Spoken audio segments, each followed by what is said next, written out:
Welcome back, Red Spotters, to another show here on the Red Spotlight Entertainment Podcast. I'm your host today, Alexis J. Soto, and I am joined by my very good nemesis, Mr. Peter Martinez.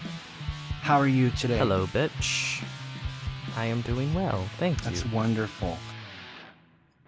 I feel it's appropriate as a Californian to open up the podcast by saying, fuck Elon Musk. Period. And now we can move on to what the show is going to be about today. So with Star Wars, we've got The Mandalorian, a lot of Mandalorian news apparently, and then Clone Wars stuff, and then future animated series, and Rise of Skywalker. Movie? Yeah, and Taika Waititi doing a new Star Wars movie. So there's a lot of interesting... Plus they confirmed the show. From the female showrunner gonna do a Star Wars show. The female-centric show, which... are they talking about Ahsoka? I have no clue. I'm gotta be honest, if they ever did an Ahsoka show, like, Dave Filoni's running that shit. That's a no-brainer. Yeah, so I think something else. Star Wars will definitely be in the latter half of the show. And as always... we like to start off these COVID-19 sponsored episodes with talking about what we've been doing in the era of social distancing. Peter, I believe you had some things that you wrote down that you'd like to share with us about what you have been doing to entertain yourself. Oh, we're doing that first? Yeah, okay. Might as well. I mean, we want to get people off on a good mood before we yell at them. Okay.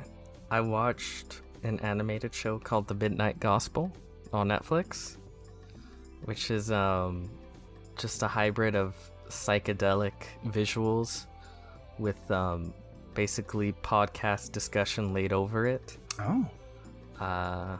Really interesting. That's an interesting concept. I hadn't seen that done in practice before. Yeah, it's on Netflix. Check it out. Showrunner of Adventure Time. I forgot his name. Dan Harmon? No, that's Rick and Morty. Sorry. Dan Harmon. No, that's Rick and Morty. Sorry. Which I also hear is back, and I haven't seen any of the new episodes. I haven't seen any of them. I don't know why. Maybe I'm just not in the mood for Rick and Morty, considering where we are. I don't know. They're gonna... don't they show on... did HBO get the rights to Rick and Morty? Yes, they did. I believe HBO Max, which our lovely... Kyle Lira has provided HBO Max for the entire crew, so we're going to be... Oh, I didn't even see that. No, you didn't know. He subscribed to HBO Max, which means we all got it. I mean, it's for our crew here. Which means on May 27th, when HBO Max launches, we have a... I don't know if they have any, like, premiere day shows that are launching with the rest of it, but... yeah, like, same day? I don't know. I mean, HBO Now and all that other content, so there's a lot of great stuff on there that we discussed. There's enough there. Yeah. So. I watched Friday the 13th Part 2 and 3, because why not? The Willoughbys.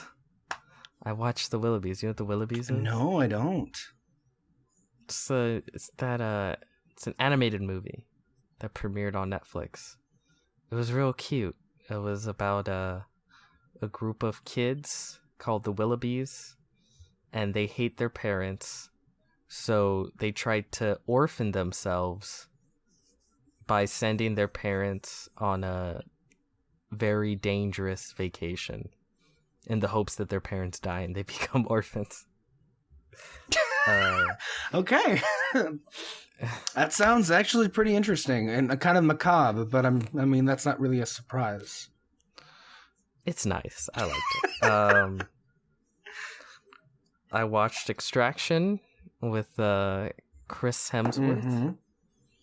Good action. I enjoyed it. I did The Seventh Seal, which is a 1957 film with what's his name? Not Christopher Plummer, the other one. Spacey? He was in The Force Awakens. Oh, he passed away recently. Max von Sydow. Yes, Max von Sydow. Yes. Jason and the Argonauts, the 1963 adventure Greek mythology film. Really good. Really enjoyed it. The new episodes of What We Do in the Shadows, which are fucking hilarious. I love that show so much. The 1988 horror comedy Killer Clowns from Outer Space. It's on Netflix. Killer Clowns from Outer Space. It is awesome. Nathan For You, which is a TV show, which is fucking hilarious. Have you heard of Nathan For You? No. What's that about? Okay, here's the basic premise, but the premise is kind of a farce. Nathan For You is about Nathan Fielder. He comes into businesses and tries to help the businesses, but it's like absurdist humor, and like it's like prank show level shit. Okay. But he plays it straight. Oh, by the way, he's the only one in on the joke. No one else he interacts with is in on the joke, which is why it's so funny. One of the recent episodes I watched was he was trying to do like the ultimate magician's trick, kind of. And it was basically, the magician's trick was he had a minute to uncuff himself, like break himself free from cuffs, or a robot hand would pull down his pants in front of an audience of children, and he would become a registered sex offender. so It's really absurd. And they literally, they literally had a real cop on site, and he's like treating it like, and it's like, you know, that's his big stunt. You know, either I'm able to escape or become a registered sex. It's funny. It sounds really funny. I'm not doing it service, but if you watch it, It's really good. Nathan For You. What else did I watch? Oh, I've been watching a lot of Muppet shit. So I watched the original Muppet movie from 1979, The Great Muppet Caper, which was the movie they did after that. What was it, 2011 Muppet movie? Was it 2011? Yes. Okay, yes. I watched that one. And I watched the Muppets ABC show. And honest to God, out of all of them, I think by far my favorite was the Muppets TV show. Really? Yeah. Did you see the whole show? I never watched an episode of it. Really? No. I thought it was really funny. I really remember enjoyed you being a big fan of it when it was on TV. Yeah, and I was like, that was a pretty interesting year, because I remember that year when it was canceled. A bunch of other shit was canceled, like Agent Carter. And I think S.H.I.E.L.D. almost got the axe that year too. And I think we did a show with Moreno and Kyle about like, what's going on? Like, why is everything getting canceled? And then we like did this like correlation between that and the Shanghai resort having opened for Disney parks over there. Oh yeah, the fucking worst. Yeah, that was a lot of things that were lost. The Muppets should have had 7 seasons, not S.H.I.E.L.D. I think the Muppets just unfortunately wasn't going to work for a primetime audience. I think things like Disney Plus. Yeah. Disney Plus is the perfect I think that avenue. fits better. Yeah. Mm-hmm. Again, I don't understand why. This isn't one of the things that like was just... Disney only does one thing. They just dig something up from the past and do it again in almost the same way as it was before. They have so many things that were cut off too early or canceled for budgetary reasons. When everyone is complaining that you need more programming on your streaming service, one would think it wouldn't be that difficult to just literally dig something up from the grave and do it again, or pick up where you left off. If that's everything you do, including this show. Yeah, but God, they've been really shitting the bed. Like that fucking Lizzie McGuire show would have made them all the money in the world. I watched that clip of Love Victor, right? That's the Love Simon TV show that was moved to Hulu because apparently it wasn't family friendly. I looked at the clip. I know Grace Randolph said otherwise, but fuck her. I looked at the clip. For this, it was moved to Hulu?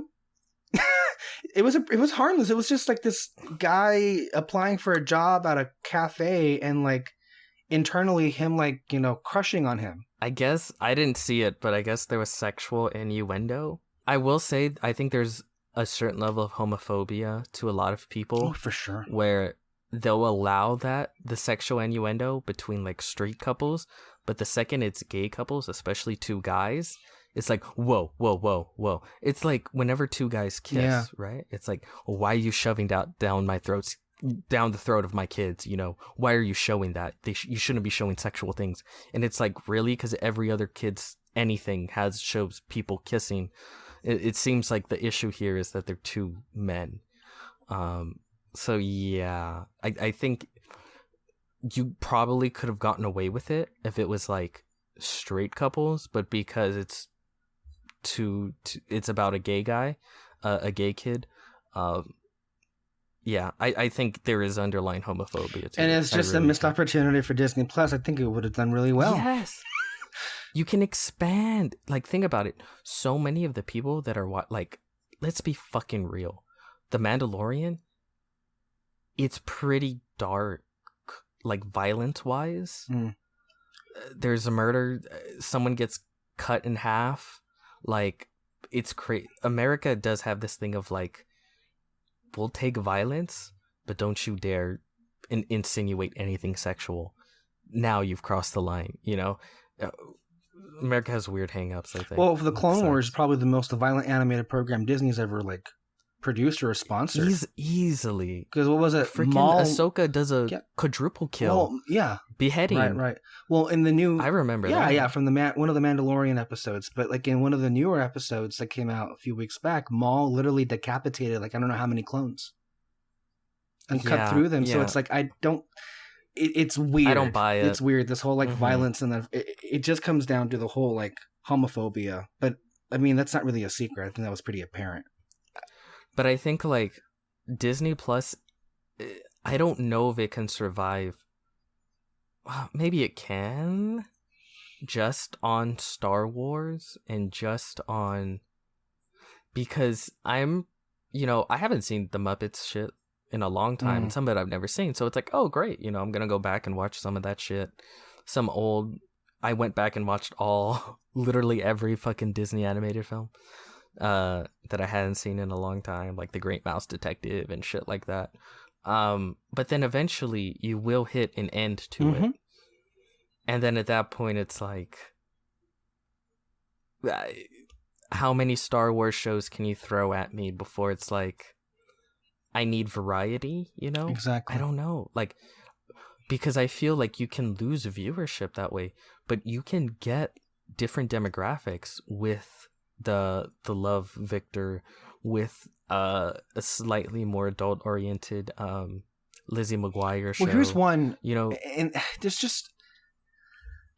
there are so many roadblocks, creative roadblocks that exist at Disney out of principle. But I mean, just to begin with. But when you add in different, like the whole Marvel stuff, I was really looking forward to that Ghost Rider show that was gonna go on Hulu with was it Gabriel Luna? Gabriel Luna. It was gonna be an Agents of S.H.I.E.L.D. spinoff. But then it was like the scripts were done, pre-production was done, they're about to film, and then it was canceled because Kevin Feige was made also the head of Marvel TV, which then Jeff Loeb resigned, and then that whole division is basically has been dismantled and absolved, or I should say disbanded. And it's like, okay, but you're not going to use that character at all, I guarantee you, Kevin Feige, in the next few years. Maybe they're well, I just read something. This won't be a surprise. Kevin Feige, wanting to do something Ghost Rider won't be Diego Luna, and they'll go back to the original Ghost Rider, Johnny Blaze. Right. Removing my personal Agents of S.H.I.E.L.D. feelings aside, which are inclined to say to Kevin Feige, go fuck yourself for that. Putting that to the side, it really wasn't that hard. You could have literally just picked up that show and move it to Disney Plus as is, and it would have been fine, and it would have gotten a lot of attention because people did love that actor as that character. And people love Ghost Rider. Yes. And then since it's on Disney Plus, you could actually give it like a good budget, 6 episodes. Fucking awesome. What's also hilarious to me? I remember weeks before Disney Plus launched, because they think it was the Netherlands or some other places that they had it before as a preview, before it launched here in the States. And I remember like seeing article after article point to the fact that Agents of S.H.I.E.L.D. and Star Wars The Clone Wars were among the highest watched things, or as far as the programming that they had. I find it wild that Agents of S.H.I.E.L.D. isn't at all on Disney Plus, and I would assume because there was a deal made with Netflix, and then maybe they have to wait for that to run its course once those deals expire. But at the same time, they're about to launch the final season. I think it was 13 episodes at the end of the month. Yeah. If Disney Plus needs content, I mean, I'm sure take those 13 episodes and just put them on Disney Plus and do it as you do on a weekly basis. Better than what's the alternative? What's currently on Disney Plus? An 8-part Mandalorian documentary series? Like, is that really all you got? And it's crazy. I love Star Wars and I do love behind the scenes shit, but I see people like hyping it up like it's not just behind the scenes shit. Yeah. Like it's an actual it's an actual show, like it's a headlining event. Like, yeah, and it's so one of our favorites. I love how we're already getting into Star Wars. We can't help ourselves here. But one of our favorite. I didn't even finish my list. God damn it. Well, I have a list too, so we're gonna be here a while. Get comfortable, guys. But one of our favorite commentators over the years is John Campea, and it's so hilarious and simultaneously aggravating to me that on his program, and he's never liked Clone Wars. He has a long history of bashing the Ahsoka Tano character for like really, in some ways, sexist reasons from what people can infer from what he's done. Not that he is sexist, not that I think it was intentional, but I think it's come across that way to a lot of people. You can come across that way without intention, meaning exactly. So that's not who I think he is. But I mean, he's always had an interesting record of opinions that I quite differ with me and quite vex me in a lot of different ways. But I love how he is one of those outlets that is treating the docu-series of Mandalorian as a headlining event and is reviewing the episodes as they air on a weekly basis, while also completely ignoring Clone Wars for the entirety of its 12-week run. It wasn't so much as even mentioned in any of his shows. Okay, because at first I was going to defend him and say, like, hey, you know, it's his job, you know, slim pickings out there, nothing's being released. You know, maybe he's got to Clone Wars is getting a lot of traffic online, especially those last 4 episodes. That's what I mean. Like, what? There went my defense, so never mind. Like, even Grace Randolph was, like, pressured by her, because she did a video today. She was bullied into literally, she opened up the video by saying, all right, I did it. I submitted to your will. I submitted to your will. And she watched the last 4 episodes of that season. So that's been getting a lot of talk. So it's like, it's just funny to me how that at all isn't news. But this Mandalorian, and then he had this 20-minute video from like the first episode of that Documando series. And he had like these bullet points, like this essay of like things that he took away from, saying that bullet number 1, Dave Filoni will be a great director. Bullet number 2, Deborah Chow is the boss. These are the literal titles. And then bullet number 3, Jon Favreau should take over Lucasfilm. 20 minutes of conversation based off that one episode of an 8-part Mandalorian series. Okay. Let alone the fact that those talking points, oh my God, do they trigger me in so many ways. You know what? Let's wait, because Because if we go this road, we're gonna go all the way to Star Wars, and let's finish what we've done. Let's finish what we started. Maybe we can get into that. Yeah. Which was what? Where did we even come from? You were doing your list of Muppets. The Muppets. We were at the Muppets. Speak. But no, the Muppet Show. I really enjoyed it. So yeah. If I give you any recommendations that I think you would like, I think you'd like Nathan For You. I for sure love the Muppets. I really am a big fan of the Muppets 2011. I really do like also Muppets Most Wanted. And anything Muppets I've always enjoyed. I haven't been exposed to much, but I've always liked the Muppets. So it's like, it's there. I'm just not going out of my way to go see it because I also have other things that I we are creatures that we have to basically like build themed weeks. Programming around themed to weeks. Force ourselves. So I will say I'm at the point, and maybe this is bad, where like I feel guilty for watching something I've already seen. Whether it be a TV show or a movie, it's like I have to watch something new. Otherwise it's a waste of time. Right. And I think that's not good. You should be able to happily just rewatch something, but that's where I'm at. I'm right doing now. both. And I'm balancing it out between things I've already seen and then new things. So yeah, but to me, it's like, well, it's fucking quarantine. But I think that's it because it's quarantine, and I feel like if I'm doing nothing, that nothing should be productive. Yeah, to a certain extent. So yeah, I watched a zombie movie called Blood Quantum. From Shudder. Okay. It's like a Native American film. It's pretty fucking cool. Yeah. It's on Shudder, so check it out. And this is, I don't know, this is the third thing I would recommend to you. Not the thing I'm going to say right now. I don't know if you've seen it, but this is another show that I think you would like. I saw the second season of Dead to Me. Never heard of it. You've never heard of it? Okay. It's Linda Cardellini and fuck. Do you have any idea how many shows I'm sitting on that I probably would really love that I haven't bothered to watch? So many. I know because I recommend them The to Haunting of Hill House, The Good Place. I probably would really love The Marvelous Miss Maisel. Like, there's a lot of shows out there that look like things that I would love, but I don't.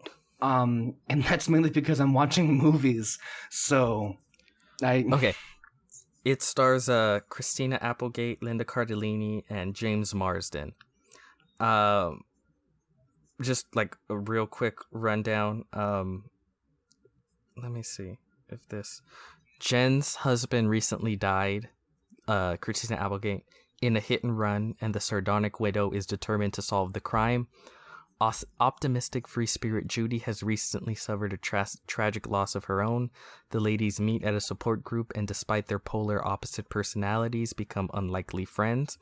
As the women bond over bottles of wine and a shared affinity for facts of life, Judy tries to shield Jen from a shocking secret that could destroy her life as she knows it. It's like a dark comedy type shit. It's like slightly novella-ish. But it's I don't mind it. I like that. Yeah, that's why I said I think you'd like it.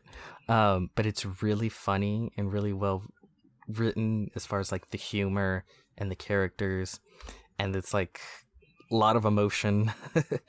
Very much dark comedy, and it's like crazy shit happens episode to episode. And like I worked the other day, and I have to be at work at like fucking 5 a.m. But I started watching the season at around 8. I started the first episode of the second season. I finished the whole season that night. I did not get much sleep, but I had to finish it. We've all been there. Yeah, like the premiere of the Inhumans. Remember that? You stayed up late to watch that. God, that was such a mistake. We thought it was going to be fun. Like, it wasn't even fun. I mean, we knew it was going to be shit, but we thought it would be like, so bad it's good. The only good part of that show was when he killed his parents accidentally. Oh my God, that was so funny. It's the funniest shit in the world. He was like, what? They're dead. Don't watch that. I recommend do not watch that show. Never watch it. No. It's such trash. But you can find it on Disney Plus. I love how that's on there, but Agents of S.H.I.E.L.D. isn't on there. Yeah. Because it's part of the, the Marvel universe. Fuck off. But no, Dead to Me, it's on Netflix. It's a Netflix original series. Oh, okay. and I really enjoy it. It's fucking crazy.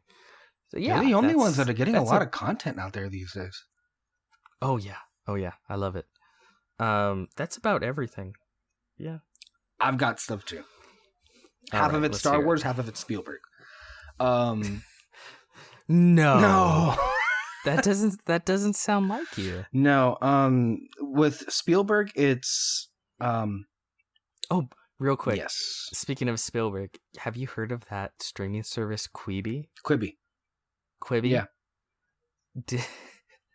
Did you see that Steven Spielberg was like directing some horror thing? No. And like the gimmick for Quibi, and the gimmick is you can only watch it at night.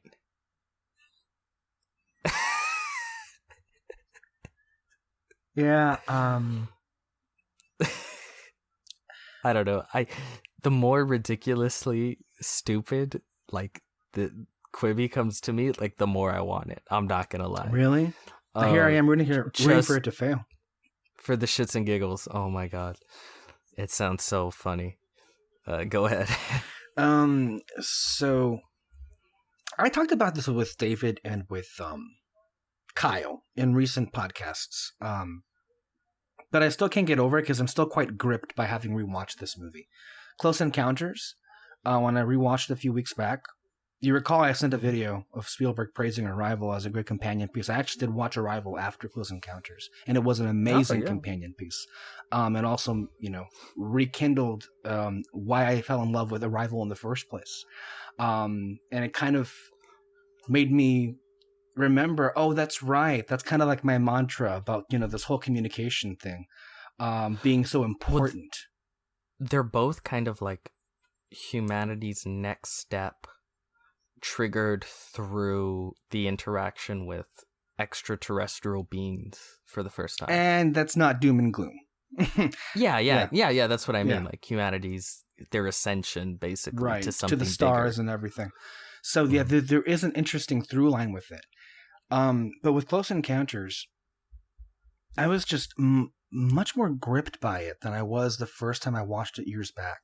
To the point where it's like, Close Encounters, if you asked me in terms of like where I would rank it with Spielberg, it probably would be middle. But having rewatched it, it almost cracks top 5 for me. Wow. Is how big of a jump it was. And I mean, it's honestly to me like what the best of filmmaking can be, where you're just so gripped and into the story, and you're catching yourself losing breath, not because of COVID-19, but because of the film. You bitch. Yeah, because the film is just so great, and that moment at the end of the movie where Richard Dreyfuss has already like boarded the ship, and the alien that looks the best, that has like the most like facial, I think, expression, approaches some of our other main characters in the movie, and they make first contact, as in like is there a problem? No. Oh, hands. Your face looked pretty like, okay, you scared me like there was something going on the screen or that I wasn't. Oh, no. They're so the main French character, forgive me for forgetting his name, it's been a few weeks now, and they make the first contact, and then they smile at each other with the music building up, and I was so moved to tears by that moment, because I pray I could live in a humanity like that. Considering the trash that surrounds me, and it's kind of like, I feel that that's kind of the best of what we could be in a moment of greatness like that. The moments of like great, like just sort of like humanity achieving something great I feel are just like so few and far between. Yeah. Nowadays, like in the past, there's moments like, wow, we did this, we did that. Just like within my lifetime, like, electing the first Black president. Probably the last one we got was like the Paris Climate Accords.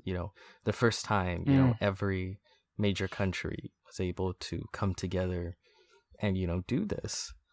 But those have been pretty far and few between. And that moment really spoke to me because I've always believed that I've always had the optimism out there that a race of beings like these would be superior to us, as far as our compassion is concerned. And what is expressed in that moment is these two species, these two civilizations, and the first act is of kindness and compassion, not with bullets flying and not raping and pillaging and stealing of resource, imperialism, and all that crap. It's this idea that a better way is possible. That kind of thing. Yeah. Which, and that same theme is carried out in Arrival. It is a kind of a weird sequel to it. It's a great companion piece. Oh yeah. Arrival's really good, really good. Again, Dune, baby. I'm excited. And then other films from Spielberg that I watched the first time, The Sugarland Express, Duel. Oh, that's a good one. I was surprised. It was actually really good. And that truck was so scary. It kind of plays like a horror movie. Look at that. It's a horror movie with the fucking truck. Yeah. Scary as shit. I wasn't expecting that. And I was so creeped out by it. And he captures, the actor anyway, captures that anxiety so well. Color Purple with Oprah Winfrey and Whoopi Goldberg, which I found enjoyable. But I was really surprised by the ending, because I was just welling up with tears and just like, that ending was like, like for the most movie, I thought it was like, okay, it's good. But so far, like most of it was just kind of like not the best of Spielberg's work. But then that ending really worked. And I remember reading a review of Roger Ebert saying the exact same thing happened to him, where it's like, yeah, there were issues with the film, but that ending really got me. A good ending can change everything. Yeah. It really can. So, and again, I mean, the film is acted beautifully, and that last moment is just sold, just like the reunification of family. And it might have to do with the fact that we're all kind of like forced to be separate from each other. That could have played into it. Another one that I saw that I didn't expect to like at all. And yet, again, I guess this is why Spielberg is attacked for a sentimentalist, and maybe that's why I eat it up. Warhorse. Oh, yeah, man. I saw that one in theaters. Did you? That was a while back. That's 2011, I think. Yeah. It's nice. It is. I mean, it ain't, I feel like, one of his better films, but it somehow works really well. As like, it is, I think to me, it is a great film in the sense of how it's executed, but I don't know if it just speaks to who you are and whether or not you're going to go with it and really like let the emotions come at you. I read some reviews from critics that I do like, that it was emotionally manipulative, but I didn't care because I still really liked the story and I really got emotional over it. But that was a great story, really, really, really good. So yeah, that's where I'm at. And I'm at the point where I've come to seeing most of Spielberg's work now. I'm kind of on that. I still have a couple of films left to rewatch, but I think one of the only ones left is 1941, which I don't know if I'm going to bother watching because that just doesn't look that good. But yeah, you okay? How unfortunate. You okay? Yeah, I'm okay. Okay. Don't want you to die here. So yeah, those were good. And then the other half of it was Star Wars. So with Clone Wars ended, I began a rewatch with like my favorite arcs of the series, with the last finale arc, and then I immediately put on Revenge of the Sith. And I literally went into Rebels, select episodes of Rebels, then A New Hope, Empire, Jedi, Force Awakens. No, I'm sorry. After Rebels, Rogue One, then A New Hope, Empire, Return of the Jedi, and Force Awakens. And Last Jedi will be next. I'm gonna be real with you. I would, and this is going to happen if it hasn't happened already, but I would pay good money, like good money, for a fantastic editor to edit in those last 4 Clone Wars episodes with Revenge of the Sith. Yeah. Like, it'd be long. Well, how much longer would it be if they add in the entirety of those episodes? It'd be very long. So, like, like at least 4 hours. Yeah, I think so. Go on. But I would watch it. Yeah. But like, just to have it flow, just from the original film through the animated back and forth, and feel like one movie. Right. I think that would be great. I think that would work. I feel like at some point, like, some fan is going to do something like that and put it on YouTube.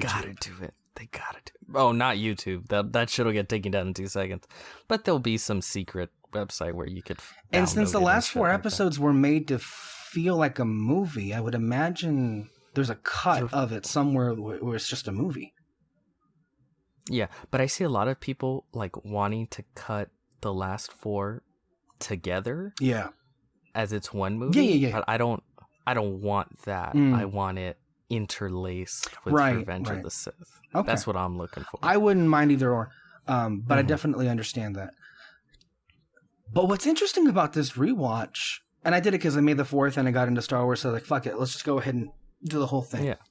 Yeah. Or at least the highlights. There are some opinions that have changed. Maybe not massive. You finally love Attack of the Clones. No, I didn't watch those 2.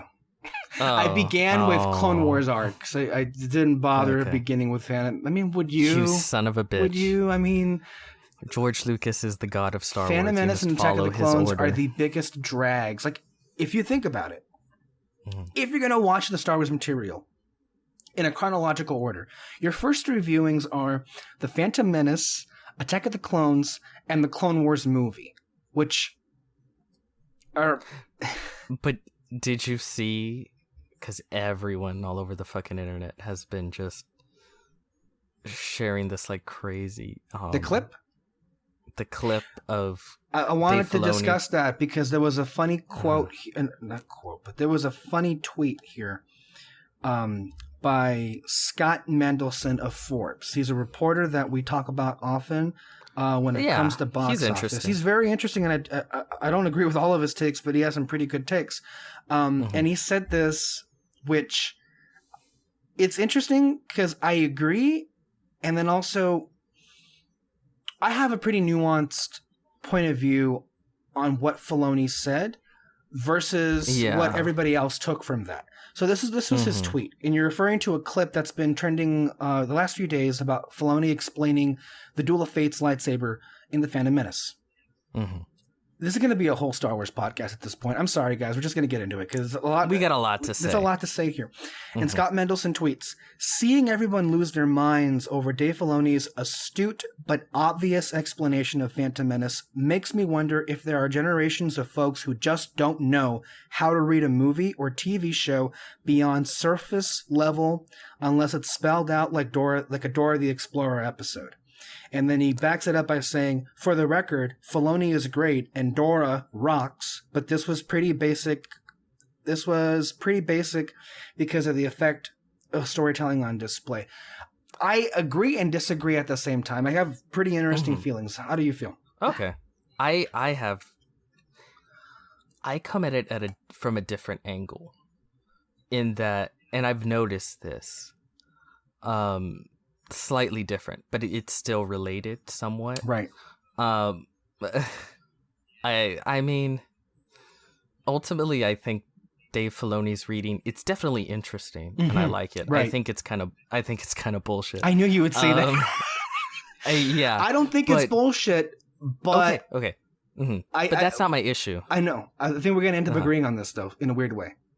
Okay. Yeah. I want to say it, and then let's see if you we'll agree. see. Yeah. Okay. Yeah. Even if it's not bullshit, I think it's a somewhat of a stretch. Whatever. But it's crazy to me. And yes, I'm bringing it back to The Last Jedi. There's so many, like, yeah, I'm doing it, bitch. I'm doing it. Every time. You bet your ass. There are so many good reviews. Yeah. And, like, so much good videos and essays, and people really diving in to The Last Jedi and all the themes and the importance and what this imagery means. Yes. And this and that. And then people will look at that and they'll say, that's bullshit. You're just trying to cover up what a shit film it is, what shit writing it is. You're just, your themes. What are themes? You can say anything about themes just to cover it. You're just saying all this shit to cover up what a bad film it is and da-da-da-da-da. But anything Dave Filoni says, yes. And it's not just Dave Filoni, but like anything, no matter how much of a stretch it is for like the prequels and what it means and this and that, they'll see that and go, holy fuck, this is genius. This is the most amazing thing I've ever seen. Well, when we know that if God. that had been said by Rian Johnson, that wouldn't have been the reaction. Come on. But this is the thing. I've seen like the themes in The Last Jedi, I think, are infinitely more clearly laid out and masterfully done. I agree. And that's what I thought we were going to agree on, yeah. That people have done such a good job at dissecting and laying it all out and said, oh, this is stupid. Why does Holdo do this? Why did he do that? This is so dumb. This is bad storytelling. It's obviously laid it out there. And then it's like so sufficiently laid out, the themes, the emotions, the characters, and then they just look at that like, oh, that's dumb. Like, oh, people they always run to like making up all this bullshit whenever to try and back up their shitty Last Jedi film. Like, they put all that shit, they literally throw it to the wayside. Like, no matter how many times people have tried to tell these same people that why Luke Skywalker throws the lightsaber, they still go like, Luke Skywalker would never throw the lightsaber. No matter how many times it has been explained to them why Holdo got Poe in trouble, they still go like, he did nothing wrong. This doesn't make sense. Da-da-da. Like they analyze the film like it's a fucking math equation. This is, I think, the thing we'll agree. Go ahead. But then when it comes to the prequels, it's like, oh my God. Well, this is so incredible. Like, no one understands Star Wars, like Dave Filoni. Like, this is genius. The prequels have always been genius. Da-da-da-da-da. And it's like, even if what Dave Filoni said is like there and it's true and that's awesome, and even if I view the film in that lens, right, it's still a villain I know literally nothing about. The problems are still there with the movie. Two heroes that know nothing about this villain, who have barely even interacted throughout the entire film. There's nothing really emotionally in that moment to back up their duel, no matter how much awesome music you put behind it. That issue doesn't disappear. It just doesn't. Yeah, I kind of agree with all of that. For me. I agree with a lot of what you said there. Let's take this apart piece by piece, because this is kind of layered in a number of different ways. I agree with you. Star Wars fans are full of shit. In particular, they're so full of shit. These kind of like Filoni, all like cultists. Although I think I consider myself one too, but yeah, but I feel like you're not hypocritical. No, I try to be more fair than I used to. Star Wars fans are full of shit, first and foremost, because I think the standard applies that if Ryan, here's how I think we'll know. If they drag Dave Filoni out there and they make him spell out for these guys what Finn's arc was in The Last Jedi, and if they get their minds blown by that, I think we'll have a pretty definitive answer of what we suspect is already there. I'm not gonna lie, I feel like a lot of Star Wars fans would go like, I didn't see it that way, but the way Dave Filoni says it, They'll credit him for explaining that. They'll say like it makes way more sense, and I wish Dave Filoni would have done the film because he would have done it better. They'll say he understood the film better than Rian Johnson understood it. Like they'll say that kind of shit. They'll say it's still crap, but like, oh, okay, but Dave Filoni would have done it. It'll be something like that. First and foremost, Dave Filoni says in that episode, from what I'm told anyway, that he does not consider himself a live action director and that he's only beginning at this game. So he presents himself as this guy that would absolutely not want to direct a live action anything because he's only just getting he's only just beginning in this work. I hope eventually he does. I know for sure, but like he's cutting his teeth, as they say. Like he's only just beginning on, because his animation, his entire career has been animation, and it's been good for the most part. It's just that this is something new to him, and so it's important, I feel like, for these people that worship him to understand that he doesn't consider himself the boss that they consider him to be. I feel like maybe this is all fandoms, but I think Star Wars fandoms specifically have a weirdly weird thing where they need to worship. Well, look at what happened with Lucas. Individuals. Yeah, with George Lucas. And they went from extreme worship to tearing him down more than almost anyone ever has been. It was a trial. Wasn't there like a movie called The People versus George Lucas that came out? Yes. And then back to worshiping him. And I really feel like it's like fucking gaslighting. Like people like, we've always loved George Lucas. No, you didn't, bitch. You literally said it didn't even begin with the prequels. It was the special editions that began this distaste with him. Some of the most disgusting, heinous things in the world have been said about George Lucas. And the same people that are praising him now took part in that like fucking nerd-wide lynching of George Lucas. Like, it was bad, like really bad. So point number one, Star Wars fans are full of shit, and they kind of always will be. It's unfortunate. Point number two, this whole Dave Filoni, Rian Johnson thing we just talked about. And then as far as like the interpretation, here's how I felt when I saw that clip. It was very interesting because that's a different outlook on that scene that I didn't have beforehand. And here is the importance of the distinction to make here. George Lucas is the creator of Star Wars: The Clone Wars. And most, if not all, of the ideas, as far as this big story arcs and all the things that were explored, came from him. But he didn't write the episodes. He didn't direct the episodes. He was the ideas guy, and he paid for the show.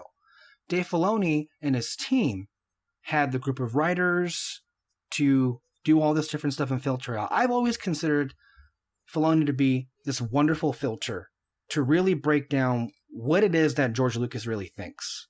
Because, and that's kind of what the Clone Wars is and always has been. So with Dave saying that, I think he's like this George Lucas interpreter. And and I think that's why they love him, the fans, so much. Okay, the point that he's making there makes me look at that differently. Oh, okay. But it also makes me say at the same time, well, let's say I do take that as what was intended, it's not what's there. Because there is a difference between what was intended and what was the direct result. And this is, it ultimately goes to the newfound enjoyment. I always had an enjoyment over this movie, but with Revenge of the Sith, I can enjoy a lot of what's in that movie, but I wouldn't call it good for a lot of reasons. Yeah. And I don't know if it works as a film. That's the problem. And this is what people don't understand. I think that's great that we can have these different takes on like, but all it is just finally somebody telling us what George Lucas was trying to say. Because but to me, if I can, let's say I accept that at face value, I'm not going to go around and say that makes Phantom Menace a good movie, because it doesn't. Because or even necessary within the story. Right. All of the video essay analysis of this movie being a mess stand. All the critiques of this movie being a mess at almost every level stand. Like, we can find redeeming qualities in these movies, and we have over the years. For sure. And we can enjoy them. And I've always said that the prequels were great stories, but very, very flawed films. And there's a difference. There's a distinction that I don't think Star Wars fans are even aware, much less concerned about. Do you see what I'm saying here? Yeah. Because I think they're more interested, and I've said this before, less interested in filmmaking and more interested in the story on paper. Mm-hmm. You know what I mean? Yeah. Like, I've often said, the Wikipedia cliff notes of what the story is. I think that's what they're most interested with, rather than the filmmaking behind it.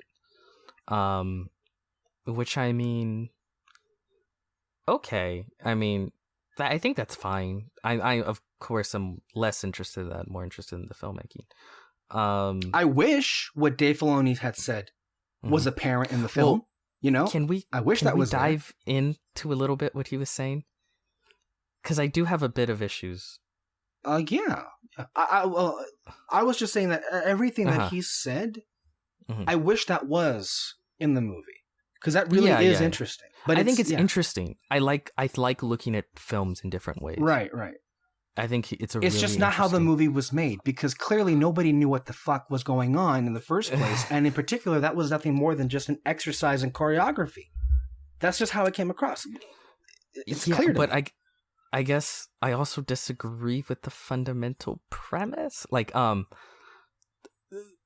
correct me if I'm wrong, because I only saw it once, the clip. But the premise was basically the Duel of Fates was over the future of Anakin. In that if, Qui-Gon won or like didn't die, Qui-Gon would have been a more loving, and he would have been a better master. It would have been the father figure that he needed. Yes. Whereas Obi-Wan was never that father figure. He was, he eventually became a friend, but he was never a father figure. Mm-hmm. So he never had that. And that's the reason why he went bad, basically. It's interesting, but I kind of call bullshit. You usually do with him, though. Let's be. No. But just, can I make my case? No, I know you want to make your case. I just want to make sure that I'm remembering the exact wording of it, right? He does say that Qui-Gon would have been the father figure that would have been there for Anakin, and because Qui-Gon wasn't there. But I think this whole father-brother thing is really interesting, because I think what I took out of that was this whole Qui-Gon, more than anybody else in the entire order, remember that a Jedi is supposed to love and care. And the other Jedi don't at all, and they're all about, keep your emotions in check, your feelings and everything. And that's, to me anyway, what was the main feature as to why Qui-Gon would have been a better master for Anakin, unless that's... I agree. Okay. I think that's what he was saying. Yeah. But I guess my thing is... Obi-Wan and Anakin? He still would have fallen in love with Padme. Mm-hmm. And he still would have loved her. Right. And he still would have had that fundamental choice between the Jedi Order Jedi or love. Right. And Qui-Gon being sort of the hippie among hippies, so to speak, he still would have chose love.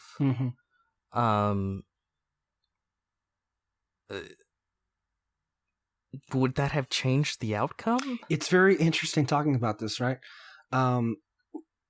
We don't know. Well, it's fun to think about. I would think that perhaps Qui-Gon being around, Anakin would feel that there was an actual individual around him that would understand and would help him go through it. Unlike, clearly he didn't consider Obi-Wan somebody that he could rely on with this secret or tell in the slightest. But maybe Qui-Gon could have been that person, and perhaps that could have, made Anakin just be more okay than he was not, because he kind of had no one at the end. That was kind of his problem, right? That a lot of the things were just stripped away from him. His mother was gone. The father figure he did have was Darth Sidious, which was living him in a different direction. Which was never portrayed well in the film. Of course not.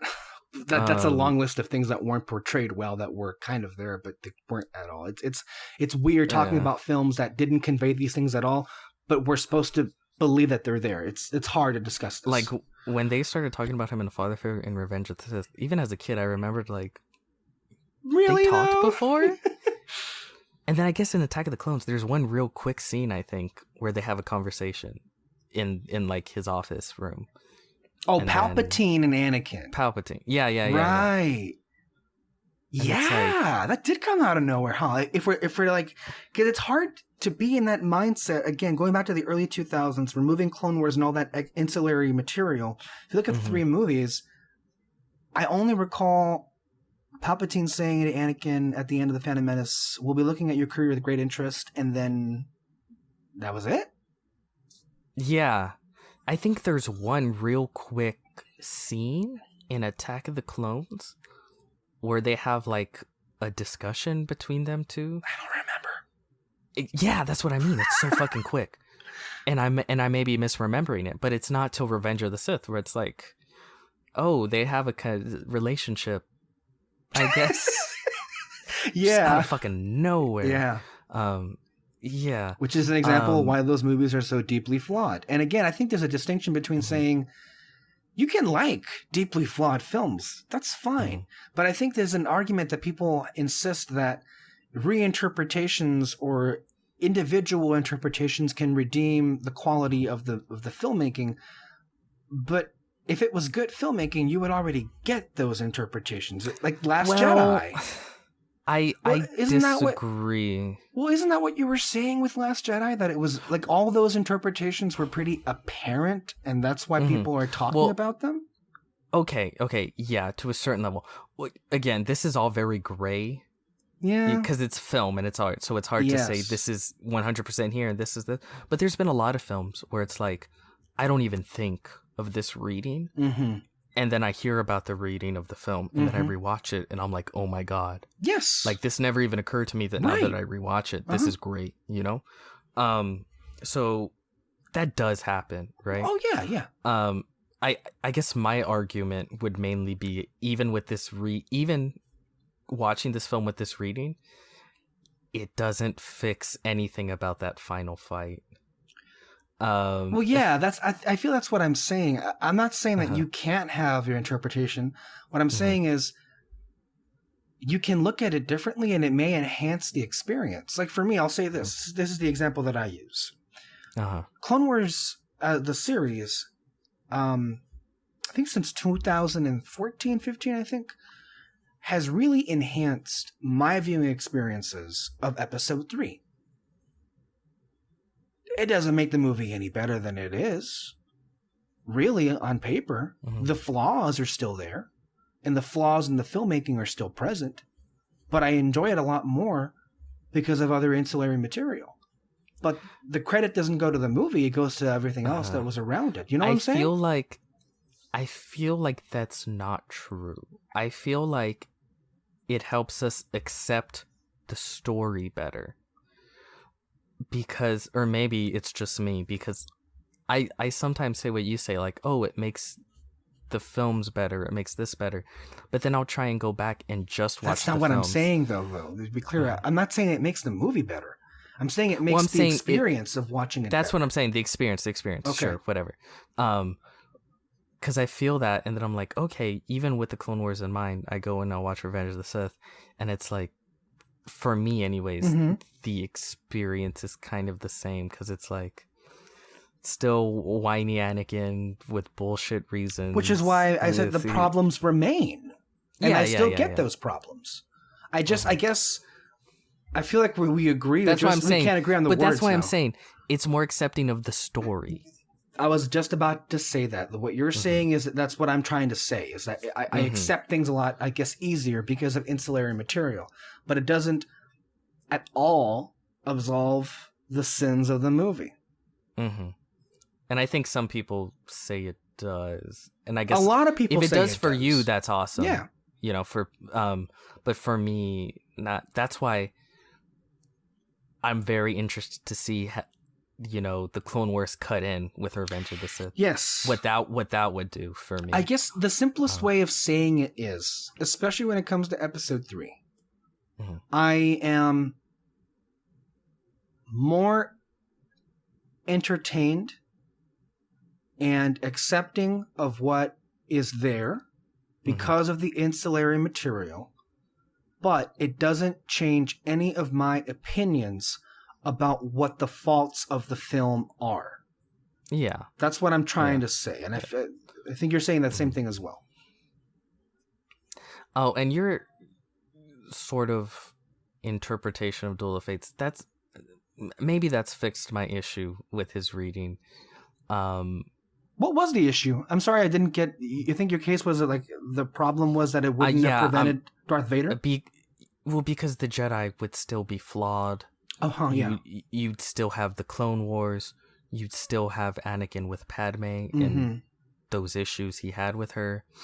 And if the issue was,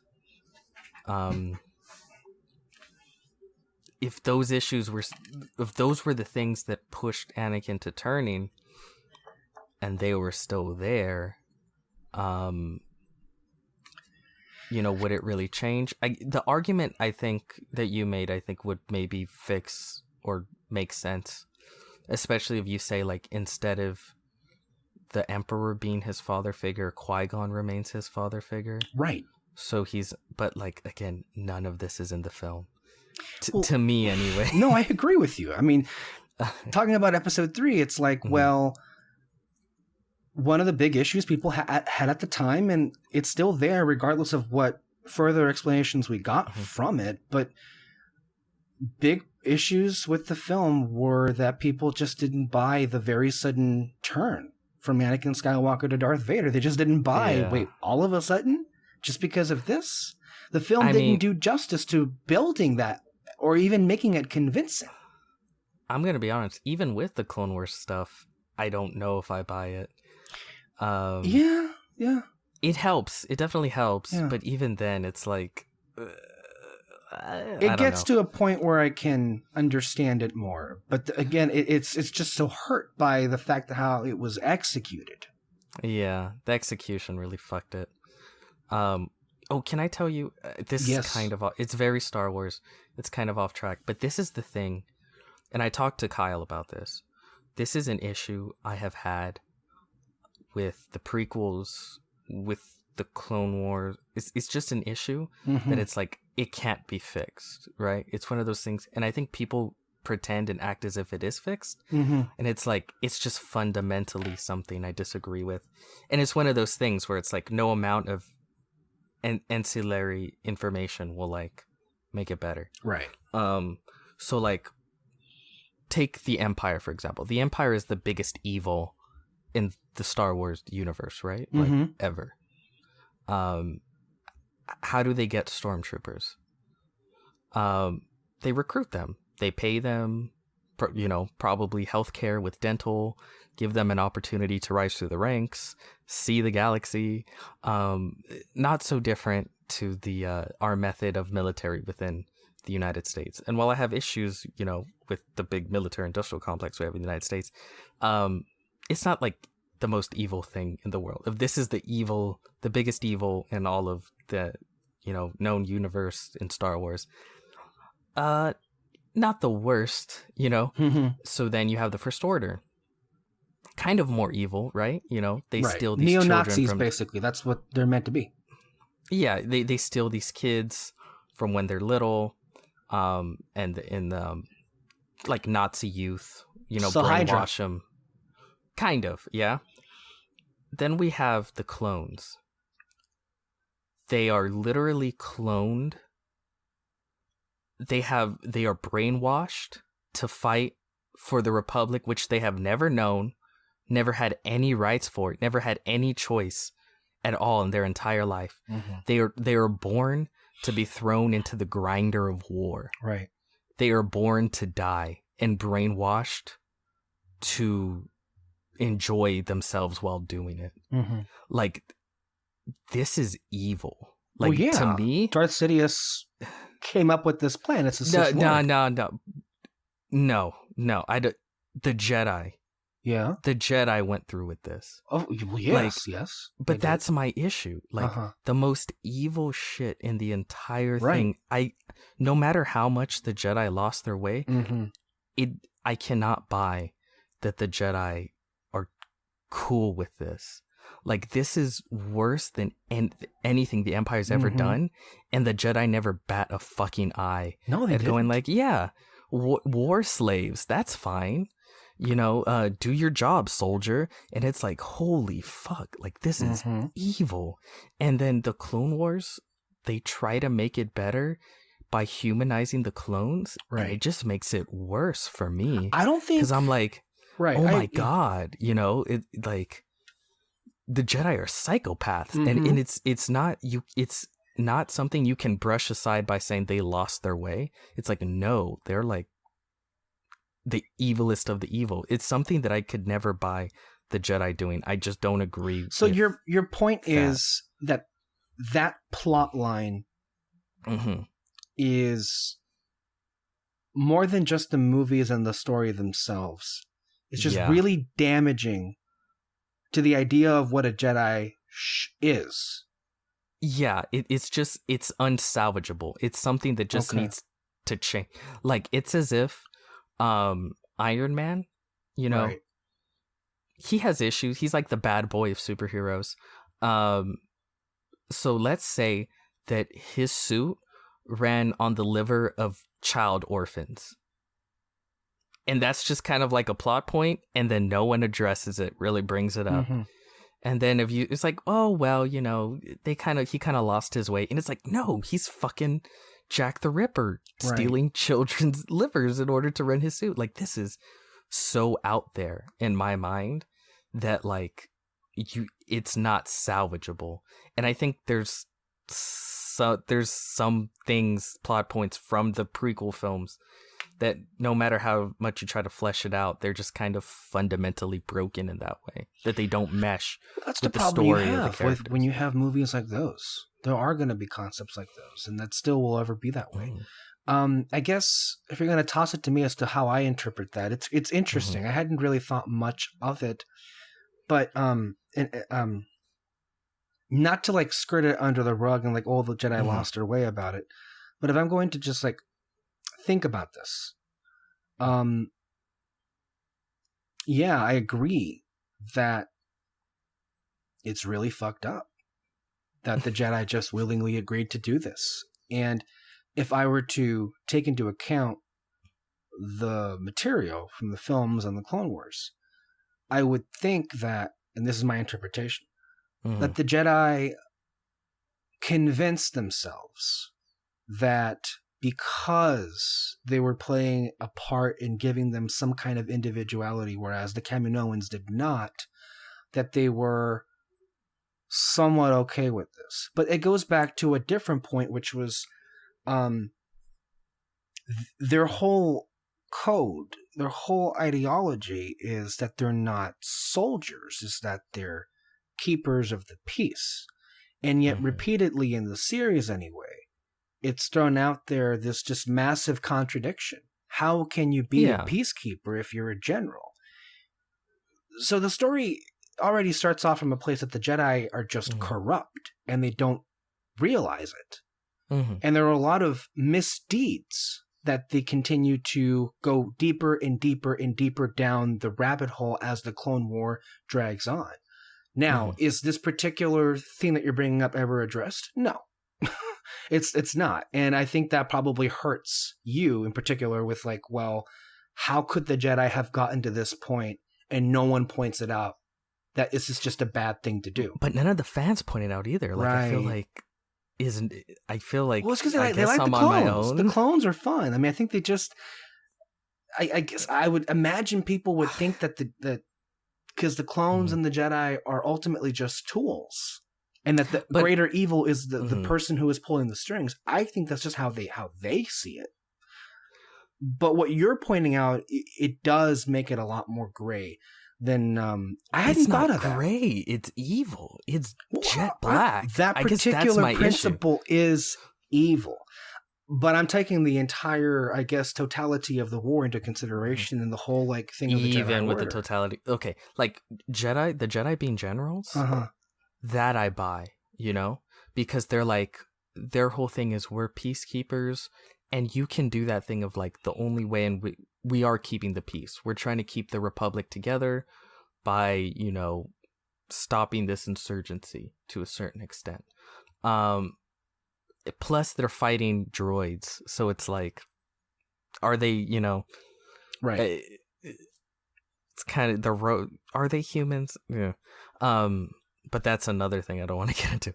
But whereas clones, it's like, and again, the Clone Wars TV show kind of exacerbated this issue because you have clones that like abandoned the war to start a family, right, and stuff like that.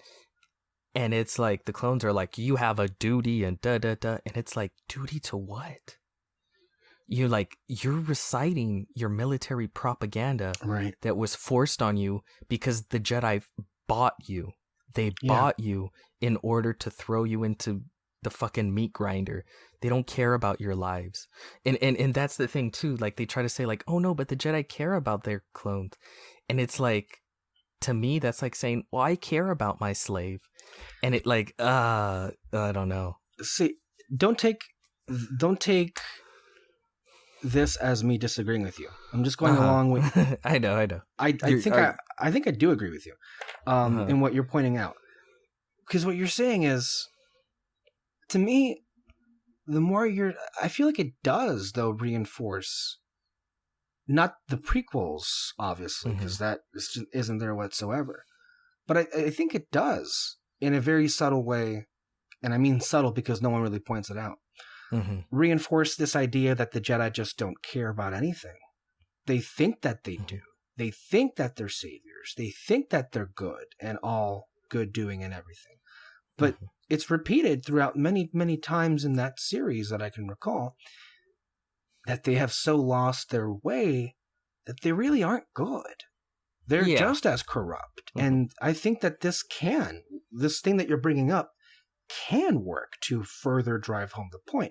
Not that the actual ancillary material does anything with what you're bringing up, not that it's at all mentioned or at all discussed, but since you bring it up, okay, I guess there's just not that much of a difference with what is already there in terms of like where the order has fallen. Do you see what I'm saying here? I'm not trying to defend what it is. No. It's just, I guess that's how I see it. The way where we fundamentally disagree is, I just feel like it is so far and away the most evil thing done in the entire Star Wars universe. So to me, it moves beyond losing their way to like full blown like Sith, the evilest of evil Sith territory. Right. Which, but I do think there's something they could have done that they didn't, that could have helped it. And this is, I don't know if this was George's idea, because I know George was definitely a part of Clone Wars when they decided this. Or maybe it was Dave Filoni. It was probably George. But I really don't like this aspect of the clones, is the chip. The inhibitor chip. The inhibitor chip. I don't like, I hate it, actually. I really hate that plot point. Because to me, I think it would have been so much more resonate thematically if it's kind of like with the Jedi, or when they turn on them, they're reaping what they sowed. So they were okay with like this dogmatic military propaganda pushed onto the clones. Mm-hmm. And viewing them as like telling them like, yes, you need to be a good soldier, you need to be this, you need to be that, but then all of a sudden being a good soldier means turning on the Jedi. And because the clones are so propagandized Mm-hmm. into saying like, for the Republic, I gotta be a good soldier, that they're willing to turn on their friends, like fucking Nazi youth. Right. They're willing to turn on their friends, the Jedi, because that they want to be a good soldier. And then of course you'll have some clones that don't, they choose not to. So like Rex or something like that. But I don't like that the difficult choice is just stripped from them. And I think thematically it would make more sense because it's very much like, okay, the Jedi are now reaping what they sowed kind of way. You know what I mean? I know what you mean exactly. Mm-hmm. And it's interesting because I don't hate that idea. I actually do quite like it. And perhaps it could have worked better. But I also just can't help but think that a lot of what you're saying is there, but kind of in the reverse of what you're saying, because your whole thing hinges on the inhibitor chip and that being, not to be redundant, but it inhibits the theme that is trying to be portrayed there in a sense. Okay. It's weird that we're getting this philosophical about Star Wars. Like, maybe not so, but it's quarantine. Fuck it. This is a really interesting discussion. It's pretty insular, but yeah. Let me see what I think about that. So, a couple of problems with it is that, and this is what the Clone Wars series did, which was drastically different than the movies. Because the movies, they didn't see much of anything. You just saw these troopers just turn on Jedi like nothing. Yeah. The problem that the Clone Wars series created, especially from the very beginning, is that they humanized these clones. And a lot of that humanization came in two different ways from what I interpreted.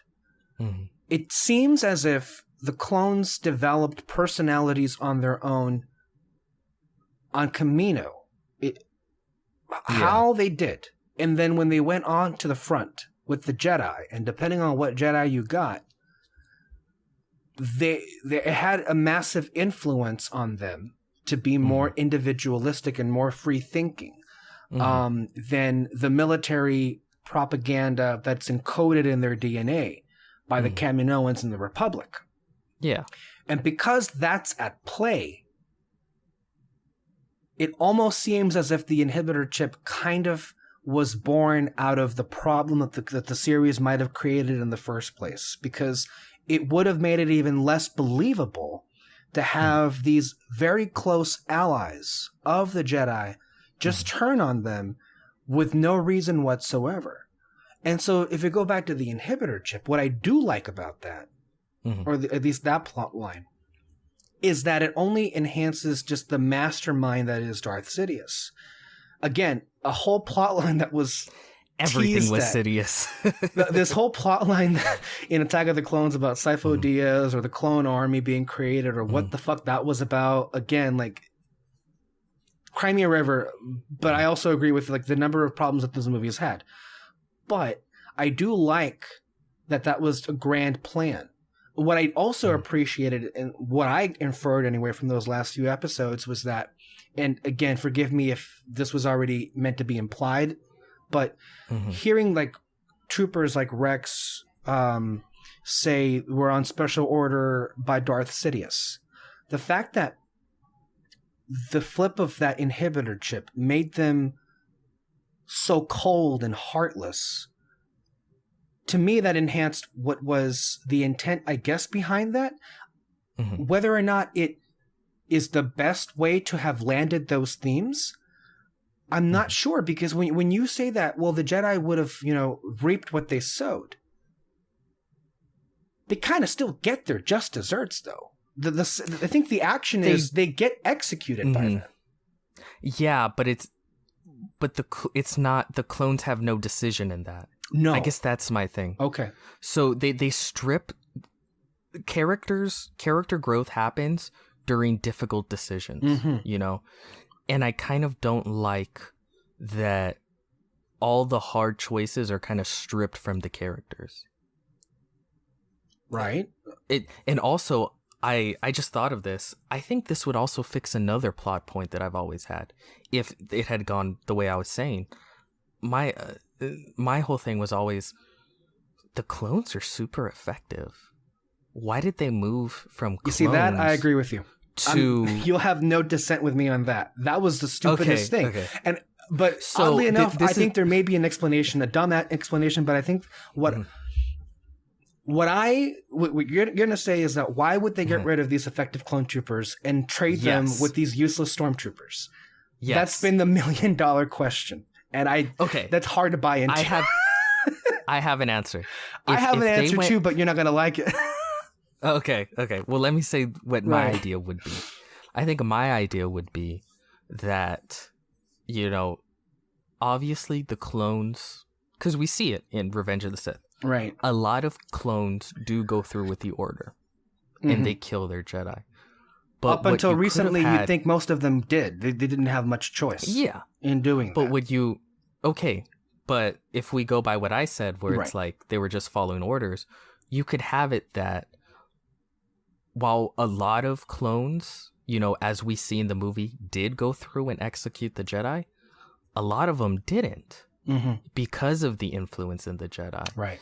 And then be, you know, and that's how you have, you know, you have clones like Rex that maybe don't go through with the Order, and maybe other clones and other Jedi out there that have difficulty going through with it. You know, they have their brainwashed propaganda of be a good soldier, clashing with, you know, their friendship and love of these Jedi commanders that showed them compassion. So because of that, it's kind of a skirmish after Order 66, because a lot of clones go through with it, but not all of them. There's a good chunk that don't, and then that's where you have Darth Vader. That's where the need for the Inquisitors comes in. And then that's where Sidious goes like, I'm not doing clones anymore, you know, because they can't be trusted. I'm gonna go, you know, recruitment level, you know, where, you know, give them money and power, and, you know, that's why he abandons the clone program. Even though they're effective, he found them to be untrustworthy. So that's why he moves to what he does with the stormtroopers. So you're doing a really good job of trying to fill in these big gaps of logic, and that's ultimately this conversation only highlights the complete Give disconnect. Us a behind the scenes Disney Plus show. It only highlights the complete disconnect between two trilogies, two very different trilogies. By all intents, you think that they would help to inform the other, but they kind of don't. And these questions hurt that. Like, the only reason I bring up this shit though is because, especially within the past few weeks, because of the Clone Wars ending, you have so many people saying like, "This is the best thing from Star Wars ever. Like, this is perfect. That you know, this is exactly it." And and it's like, it's good, but I have so many personal, just from the way I view Star Wars, I have a lot of issues where it's like, and like which is only natural. I see no one saying this shit. No, so I gotta say it. You're usually off on an island by yourself. I don't know what that makes you, but in my experience, oftentimes to my dismay, you have an enlightened sense in terms of like how you view things that are even elude me up until you bring them up. Like, these things are just, maybe they were there. Am I the Dave Filoni of the Red Spotlight? Yeah, sure. I mean, if you want to compare yourself to him, sure. I'll get a cowboy hat. Well, it's like, let me back up here because there's a lot of things I want to say. I find it odd that we're not contentious in this. This is actually a pretty interesting conversation that we're not blowing up at each other. Well, I told you I wanted to talk Star Wars. I didn't want to bash you over the head with it. Well, I mean, I feel these kind of conversations are much more enjoyable in person than through a chat. Okay. And a chat, I think, only invites hostility. I'll just leave it at that. To your point about saying that it removes conflict, or it removes this confrontation that, because the clones are basically droids. They're programmed through these chips and they have no choice. I feel to the larger extent, perhaps that is the case of what you're saying. Mm-hmm. But in the case of Captain Rex, I think it was the opposite, though, because the conflict there is that he was trying to fight it. And he was maybe one of the only ones that was trying to fight the programming before he ultimately succumbed to it, which implies that no matter how hard you do fight, that order is going to wipe away what you are in an instant. Yeah. And you're going to follow along like if you were a battle droid. Mm-hmm. So I think as far as that last arc of the Clone Wars is concerned, and that alone, I think it serviced that character in that moment more so. And and you might have heard it in the review that we talked about this with the finale on Fantasy Fair, where I said that portrayal of Order 66 was much more effective from a storytelling perspective than it was in the movie, because you had that personal connection there. But the point you make is well made, and I can't really. Can I tell you my one issue with the way they portrayed Order 66 in the finale? Like the last episode. Right. I love the ending, right? Like with Vader, walking in the snow, he picks up the lightsaber. Right. Like very beautifully shot, melancholy music. It's fantastic. And it's a great way to end the series, where Vader walking off in the distance with the Ahsoka helmet in the snow, like the Clone Wars are over, basically. But for that last episode, again, I don't like when difficult decisions are removed from the characters. And my only issue with that is you have Ahsoka, Ahsoka and Rex trying to escape, and the clones trying to kill them, right? Like that's that's the conflict, basically. But the clones, again, I've already said it with the inhibitor chip, they're not faced with that difficult decision. The decision is stripped from them. And Ahsoka is never faced with having to either kill them or escape. And I kind of wanted to see that. Because I like at the beginning where she's like, I don't want to hurt them. There's that really nice emotional moment between her and Rex where she takes off his helmet and he has like a tear. I was going to say that was it. That was the choice she made, that she wasn't going to kill them. Yeah, but I think it's kind of hard to explain it. Okay. Here's how I explained it to Kyle. You remember that film? What was it called? God damn it. The Hunger Games. You forgot the Hunger Games? Yeah. I'm bad with names. Fuck you. The Hunger Games. The Hunger Games. Yes, everybody's heard of the Hunger Games. I mean, what? Okay. I'm just double checking. Calm down, bitch. I'm not saying it's great. I'm just like, you couldn't remember? That's a pretty unique name. Okay. I couldn't remember. Fuck you. Okay. The Hunger Games had a fantastic premise that I feel was never executed properly, because the whole point is Katniss is a kid herself, teenager, thrown into arena with other kids, and she's forced to fight for her life. But she's never forced into a situation where she has to kill an innocent person and choose between her or that innocent person's life. Every kid that she kills is like the epitome of evil, and then she's never ever put in a situation really where she has to kill an innocent person, like ever. So she never, even though she's in the Hunger Games, she never faces that hard decision. And I think the most interesting thing about Order 66 is that difficult decision. fighting, these people that you grew with, best friends, brothers in arms, have now turned on each other, and it's their life or yours, civil war type shit, in a bid to escape with your life. And I think a better version of that last episode is Ahsoka and Rex just like that same scene, like, we don't want to kill them, like, set it to stun, whatever. And then the whole episode, them trying their best to escape without hurting them. And then at the very end, having, coming to that point where it's like, they just have to. Either we kill them or we don't make it out of alive. And then it pushes them to make that choice. And then, of course, they make it. And I think that would, I don't know, I think that would just emotionally resonate more. And I think it would push Ahsoka's character forward in an interesting way. But yeah, that was literally my only real contention with that. But other than that, beautiful ending to the show. Well, it's like what you do say again. It's very fascinating, because, and I mean, what I'm about to say, I'm sure you got this as well. It's just that you probably wish it would have been handled even more so.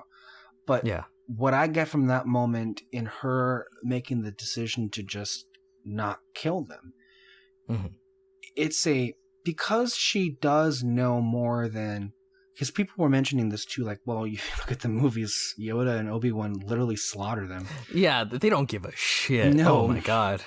And there's a lot of things you can say about that, whether, like, first and foremost, well, that's why the Jedi of their time were, extinct.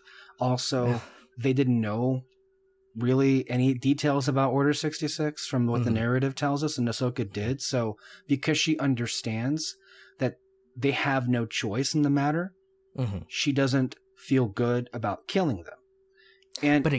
But to me, that's an issue, because it's really easy not to kill someone if you know that they don't mean to do it. Even if they're trying to kill you? Yeah. That's I think it's easy? Yeah. I think it's easier to say, like, whoa. We don't want to kill them. Right. I think so. I think it's a lot easier to go like, oh, it's not their fault, basically. So if we can if we can do it without killing them, then obviously we will. Why that moment is so reinforced for me is because it also helps to differentiate Ahsoka from the other Jedi. Yeah. And her ultimately living up to what a Jedi should be. And a Jedi wouldn't be so willingly at the snap. I know what you're saying is that down the trench when they're about to escape and they have no choice left. And then and only then should they go ahead and kill them. I know that's ultimately where you wish it would have gone, and I understand that point of view. Yeah. And my comment to that is that it's interesting, and I wonder how it would have felt if it had gone to that point. But I don't think that would have...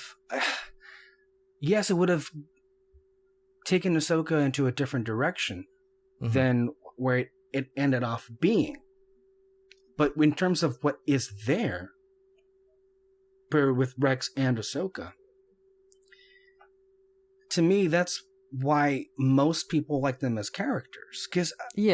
And I'm not making the argument. I'm not making the argument that if what you're saying, if that happened, then it would ruin the arcs that I'm not making that argument. It will have raped your childhood. To me, why I like that moment so much is because, well, that's why I love that character. And against even her own possible death or extinction of the Order, she doesn't compromise on self-defense, right? Is that like what Luke does in Last Jedi? Is that ultimately he doesn't like kill the army, he holds them at bay and he helps saves the day. Like the Ahsoka that's there, I don't think she would kill them. But see, that's the issue though. I agree with you. Like that's what differentiates Ahsoka from the rest of the Jedi. That's why she walks away from the Jedi Order, right? And then, but that to me is like, that's why the Jedi, they don't even think twice. They're being attacked and they start killing them. Right. To me, doesn't do much to differentiate them if, you know, she knows that they're doing it against their will. I feel like the other Jedi knew that it was against their will, they wouldn't be so quick to kill them as well.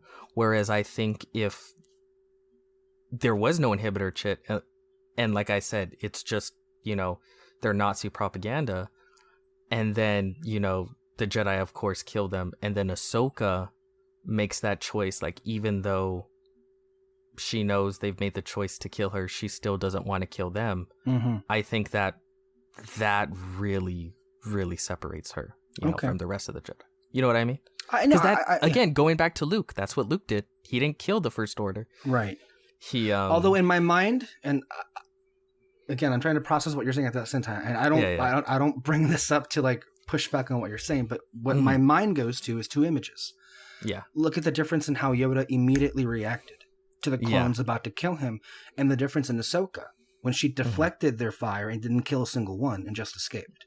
Yeah, I mean, that I think can already tell you, without even having that whole Order 66, it does show you a difference. I guess my argument, a lot of the things I'm arguing for, it's not as if they're not there within the text. I guess what I'm arguing is I feel they would be stronger. Okay. Yeah. Yeah. Because like I said, Ahsoka, I agree. She is different, but I guess in my mind, if it went that way, it would be stronger. I get you. Because I like the finale. I like Ahsoka. I like Rex. I like those characters. It was really, the finale was really well done. I'm not as in love with it, of course, as the rest of the Star Wars, calling it like the greatest thing that's ever been Star Wars. But I did really like it. These are just the things where it's like, if someone were to ask me, well, why didn't you like it as much as everyone else? It's like, okay, well, here I think if they did this would be stronger. This would be stronger. This would be stronger. You know, that's my thing. That's what I'm coming at it. I'm not saying it's not there. Just if they tweaked this here, tweaked that there, switch this around, you know, then it would be better or in my mind, of course. All right, let's catch our breath a little bit. Because, okay, putting that to the side. Now back to what you were saying about the clones and the stormtroopers and the differences of like why it was that the clones were phased out and why that's not believable. Yeah, I agree with you on like the concept of that. I mean, I'll give you the canon answer of it. Now, don't interpret me as agreeing with this. Endorsing? Yeah, okay. Yeah. I'll just bring it up so we can have a little bit of more of a reference, because the Insulary canon, in a lot of ways, their work is trying, as what you say, to cram these two trilogies as if there were one continuous story. And a lot of their work entails with correcting a lot of the inconsistencies. And one of the inconsistencies was the difference in the efficiency of the clones and the stormtroopers. And we never got an answer up until maybe after Disney purchased Lucasfilm that, the clones were not the stormtroopers. That was the first thing into differentiating that. But then that also brings about the question, well, why did the Emperor get rid of this army that he worked so hard to create that helped them extinguish the Jedi? Real quick, I remember when the first teaser for The Force Awakens came out and people were like, when they showed Finn, and they're like, but I thought they were clones. Yeah. Like, most people assumed that stormtroopers were clones. Right. And of course you would. Because if you look at the films, that's the way it comes off as. Like, there's nothing from Revenge of the Sith to A New Hope that would make you go, they're not clones anymore. Especially because by the end of Revenge of the Sith, they basically look like stormtroopers. Right. Like, they're pretty close. All the color faded away. They repainted the vendors into like classic Star Destroyers. So like it all kind of seemed to flow in perfectly, but it, less we knew, it didn't. That was an interesting controversy. I remember we were discussing that. we must have discussed it because, of course, we always talk about all of the different like weird controversies in Star Wars. But I know a lot of people were making a big deal of it because, like, well, there was a little bit of a race thing there too with. Oh, there was a lot of stormtroopers apparently not being allowed to be black, which is stupid. And I guess some people would rationalize their stance on that because of the whole clone trooper thing, but a lot of people probably didn't mean that, and they meant something a lot more malicious. But leaving that there and getting back to the issue at hand with the clones, and you know the canon stuff, and with what Rebels, what little details are even there.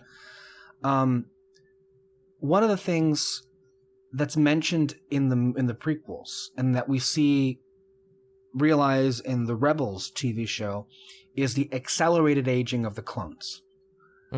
And so one thing that you could say, well, they aged out and they were decommissioned. But my mind goes to, well, okay, they aged out, but why can't you just make more? Yeah, where did Camino go? They're still there. They served Darth Sidious. So why was it that they were decommissioned? And there really isn't an official like manifesto as to why they were decommissioned. There are just like these little clues out there. Like there was this canon comic book with this Jedi that survived the Purge, and that Vader and his Inquisitors have tracked down to the planet of Mon Cala, where Akbar's people live. And this rogue Jedi discovered the secret of Order 66. And in this comic, which is canon, I should say, so for people who are canon heads, that's what this says, is he discovers the secret of that entire conspiracy. And so he is surrounded by Inquisitors who are also backed up by Imperial stormtroopers that are still clones. At that point, it's still all clones that are stormtroopers that are backing up. This is like about months after Episode 3 happens. And what this Jedi does is he basically figures out that if you say execute Order 66, if anybody just says it, now, let alone the problems that creates alone, putting that to the side, that creates a different issue. But what he discovers is if you say it a certain way, whatever, he says he says execute Order 66, and the stormtroopers immediately do that to the Inquisitors, who then they think are Force wielders, which they are, or Jedi. And so what the Jedi does is he uses Order 66 against the Inquisitors by having the stormtroopers do that. And so I guess that could indicate that perhaps that's when the Empire just lost faith in the clones. But then you could also say, can't you just make clones without inhibitor chips? And then that would fix the problem. So it's like, again, there are these like little threads that I think they're trying to throw out there, but there really isn't an answer as to like why it was. Like that, to me, that's always been the mistake of why the Empire fell. If you had the clones, you probably wouldn't have lost the revolution. Yeah, at least it would have made it that much harder. That's my thing too, right? Like there's so many fundamental issues. You can't reconcile them at some point. That you really can't reconcile. The clones always should have been the villains in the prequels. They just should have been. And then again, of course, I think the reason why you can't really have these arguments or discussions because people love the clones too much. They love Rex. They love all that. And I didn't love the clones at all until the Clone Wars, because then they actually were characters. So it is hard to have that discussion because they're so popular, and what you say can kind of rub people the wrong way. And I know what that feels like in some instance, but it's really interesting when you're trying, and me having spent a week seeing a lot of that ancillary material, beginning with the Clone Wars arcs, Episode 3, then Rebels, and just seeing a lot of things. It's a lot of work. It really must be a lot of work trying to make a coherent storyline between, again, what you and I consider these two trilogies, the prequels and the original trilogy, to be just in different genres. Like one is science fantasy and one is science fiction. And a lot of the problems... One is space fantasy. Yes. And the other is science fiction. And I think there's nothing more, I think, overt than the whole introduction of midichlorians that really just begins to throw things into a curveball for a lot of people, because that's just not because making things more explained, and then the whole thing with the Force. And I remember you and Kyle were getting into it one time because he had thought about wanting a movie to be made about the origins of the Force, and then you're saying, well, that kind of even further washes away the magic of what the Force is, and all this here and that there. So very fascinating conversations with Star Wars, and because I know that one of the things that Rebels did was introduce Grand Admiral Thrawn. And one of the things that people were talking about when they introduced that character is, well, how did the Empire lose the war if Thrawn was there? They literally wrote him off. They blasted him. They literally just blasted him out into the unknown reader, whatever that was. And that was that. What I did like, though, was that whole TIE Defender thing that he got, which was, I think, was also in the EU, that whole TIE Defender prototype or concept, whatever it was. It was the TIE fighter, but with like shields and light speed. And that whole like contraption was apparently Thrawn's idea. And there was this whole thing going on where he and Krennic were fighting over funding, whether they wanted to fund the Death Star or the Defender thing. And so there's this insinuation made in the series that because the factory was blown up on Lothal, it caused the Empire to only further fund the Death Star, and then that caused their own destruction later on the road. Because if the Empire had been equipped with TIE Defenders that could jump into lightspeed and had shields, they probably wouldn't have lost the war. Yeah. So it's really interesting stuff that is thrown around, but it's a lot. Yeah. Dave Filoni, and we've said this many times, this is why I think a lot of fans love him. And he really likes, and for the most part is good at like filling in little areas. I don't like filling in little again, I think I like viewing it as just space fantasy, not this science fiction. It's a fundamental with, thing, like realistic military tactics and all this shit. Like I don't like it, but I think a lot of people like looking at Star Wars that way. This is kind of off topic, but the one that I've always hated, like this was the worst, because he tries to fix or like fill in the holes for a lot of shit. When he filled in the Sifo Dyas hole,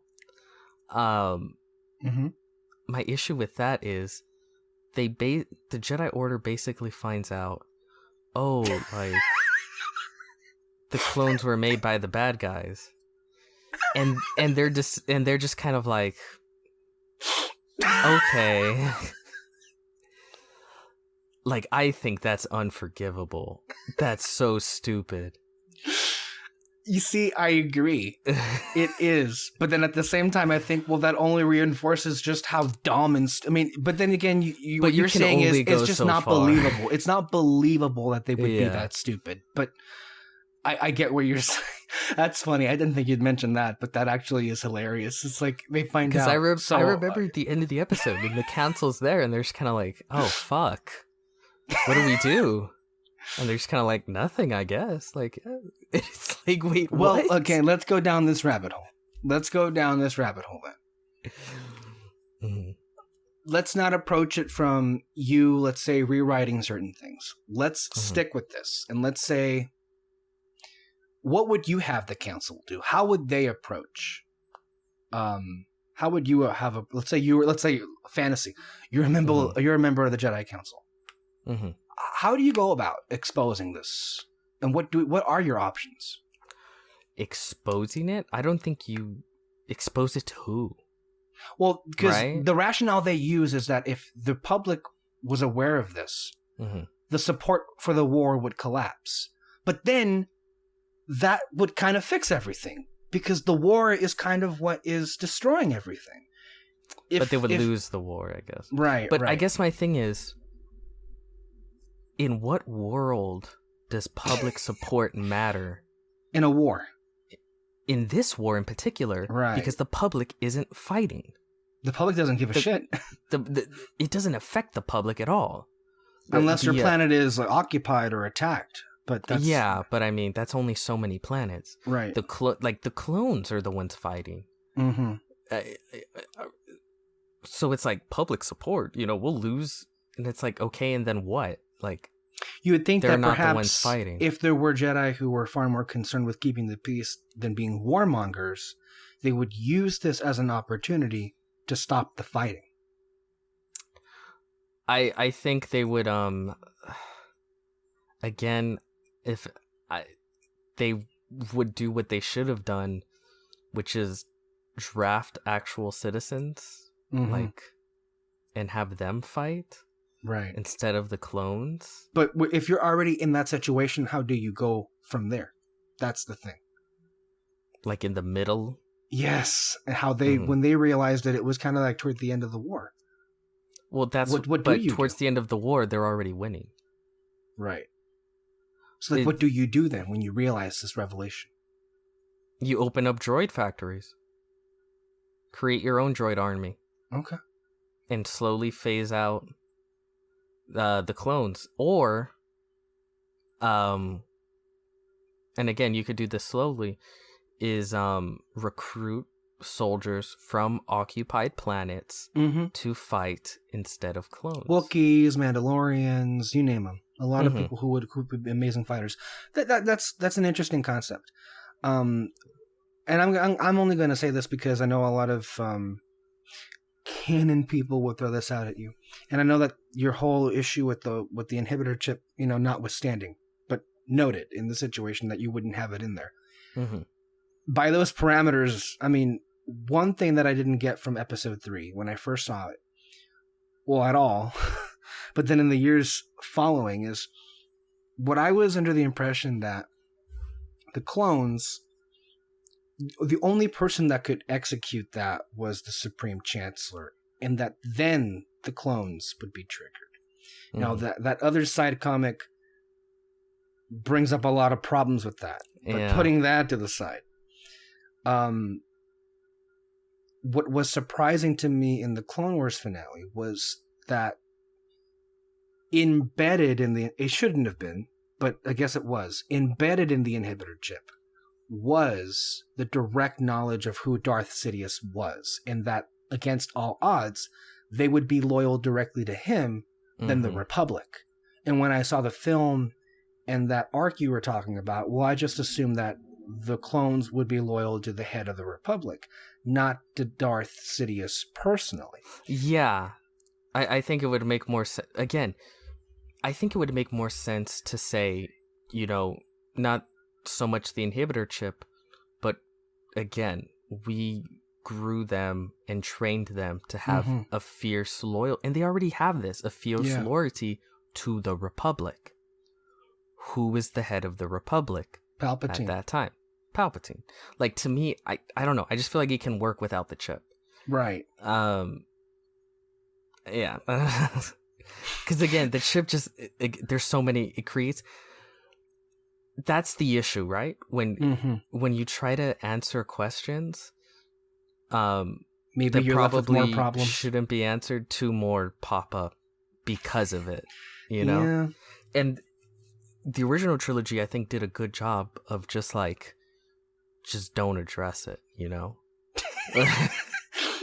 like this is a fun, like silly... the Clone Wars. That's where the Clone Wars came from. It was just a mention and A New Hope, and that was that. But that's the thing. It's just like it's a fun, silly space adventure, dramatic space adventure, space opera. In the style of Flash Gordon, and it's like there's these other issues that, yes, if you stopped and really dug into it and thought about it, it's like, ugh.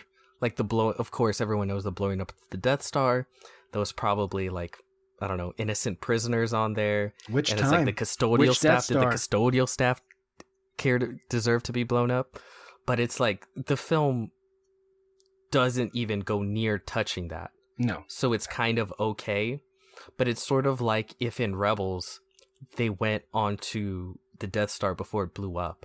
Right. And you meet all these nice, normal people. And then now it's in your fucking head and you can't even... It's like... Don't shine And a now that light you where it mention shouldn't it, be shown. there is an episode in Rebels toward the end with Saw Gerrera where they stumble upon these prisoners, these technicians that were against their will forced to travel to the Death Star to finish operations on it. And that would imply that there were a lot of probably innocent people that were murdered or killed when that thing blew up. And that's what I mean. The original Star Wars, of course they have moments like that. Like the droids. Are they slaves? Dude, don't bother. Please, that's going to be... I know, but here's my thing. That's a whole podcast in itself. Yeah. Here's my thing. They don't really shine a light on it, right? It's kind of, you skirt past that. So it's like, okay, whatever. But then with Solo, you literally have a droid going like, this is slavery, droid rights. And then it's like, well, now you have me fucking thinking about it. That opened up a can of worms. You told that really me to did. think about it. And now I have... Like, I mean, the droids are always treated as pets. That's just like, that's how they were, like in that Clone Wars finale. You had all those droids help out Ahsoka and Rex. They were pets. And when they were executed, I saw so many reactions of people like, well, it's like they killed the dogs. Like, what? You don't kill the puppy. Yeah. But Solo, it's shown a light where it's like, no, we shouldn't. If I could put it this way, this is the way. Like, you recently saw the Indiana Jones films, right? Mm-hmm. They're great. And I love them. I love them. I love them so much. Raiders of the Lost Ark, one of the greatest films of all time. Yes. There's an icky issue in which it's somewhat implied that Indy started his relationship with Marianne when he was like in his early 20s and she was like 13, 14. Right? Okay. Now imagine there was a prequel Indiana Jones show in which we see the first meeting of Marianne and Indy.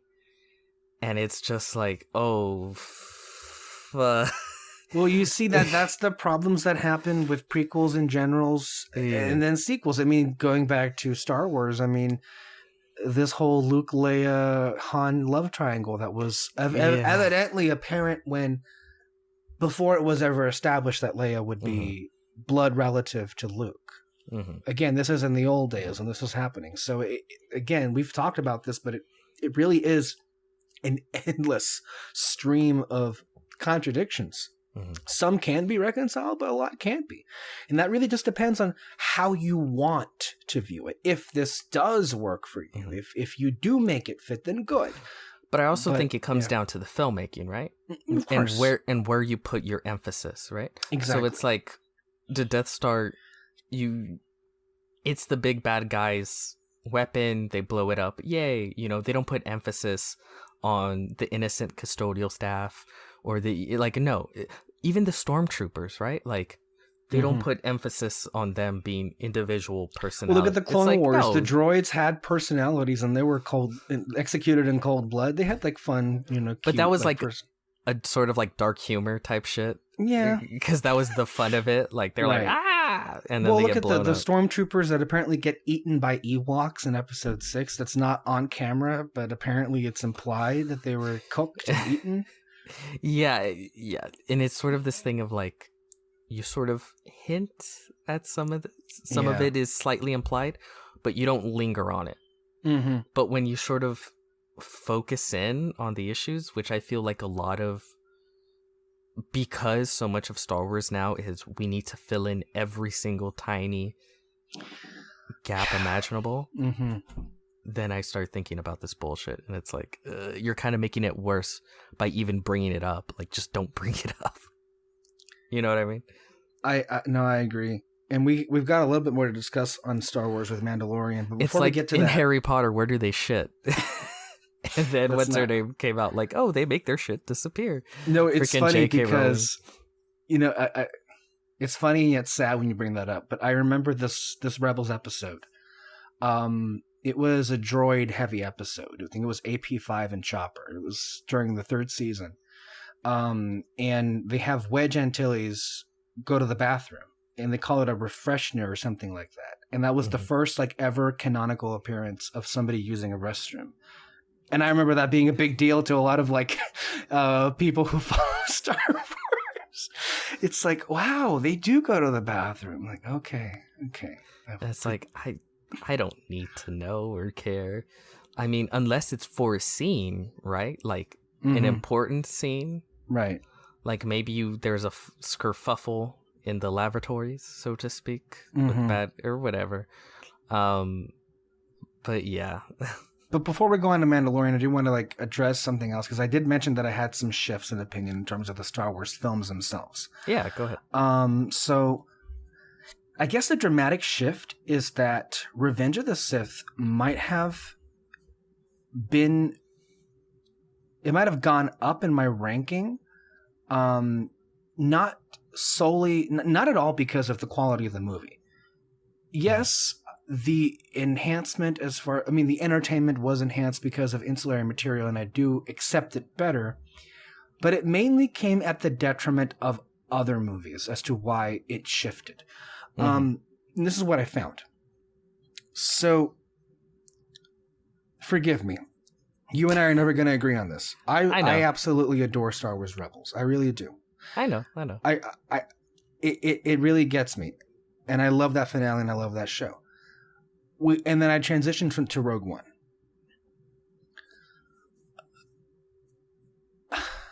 I remember really liking that movie when I first saw it, and then when we saw it again, you and I, in the theater, and just being so happy with it.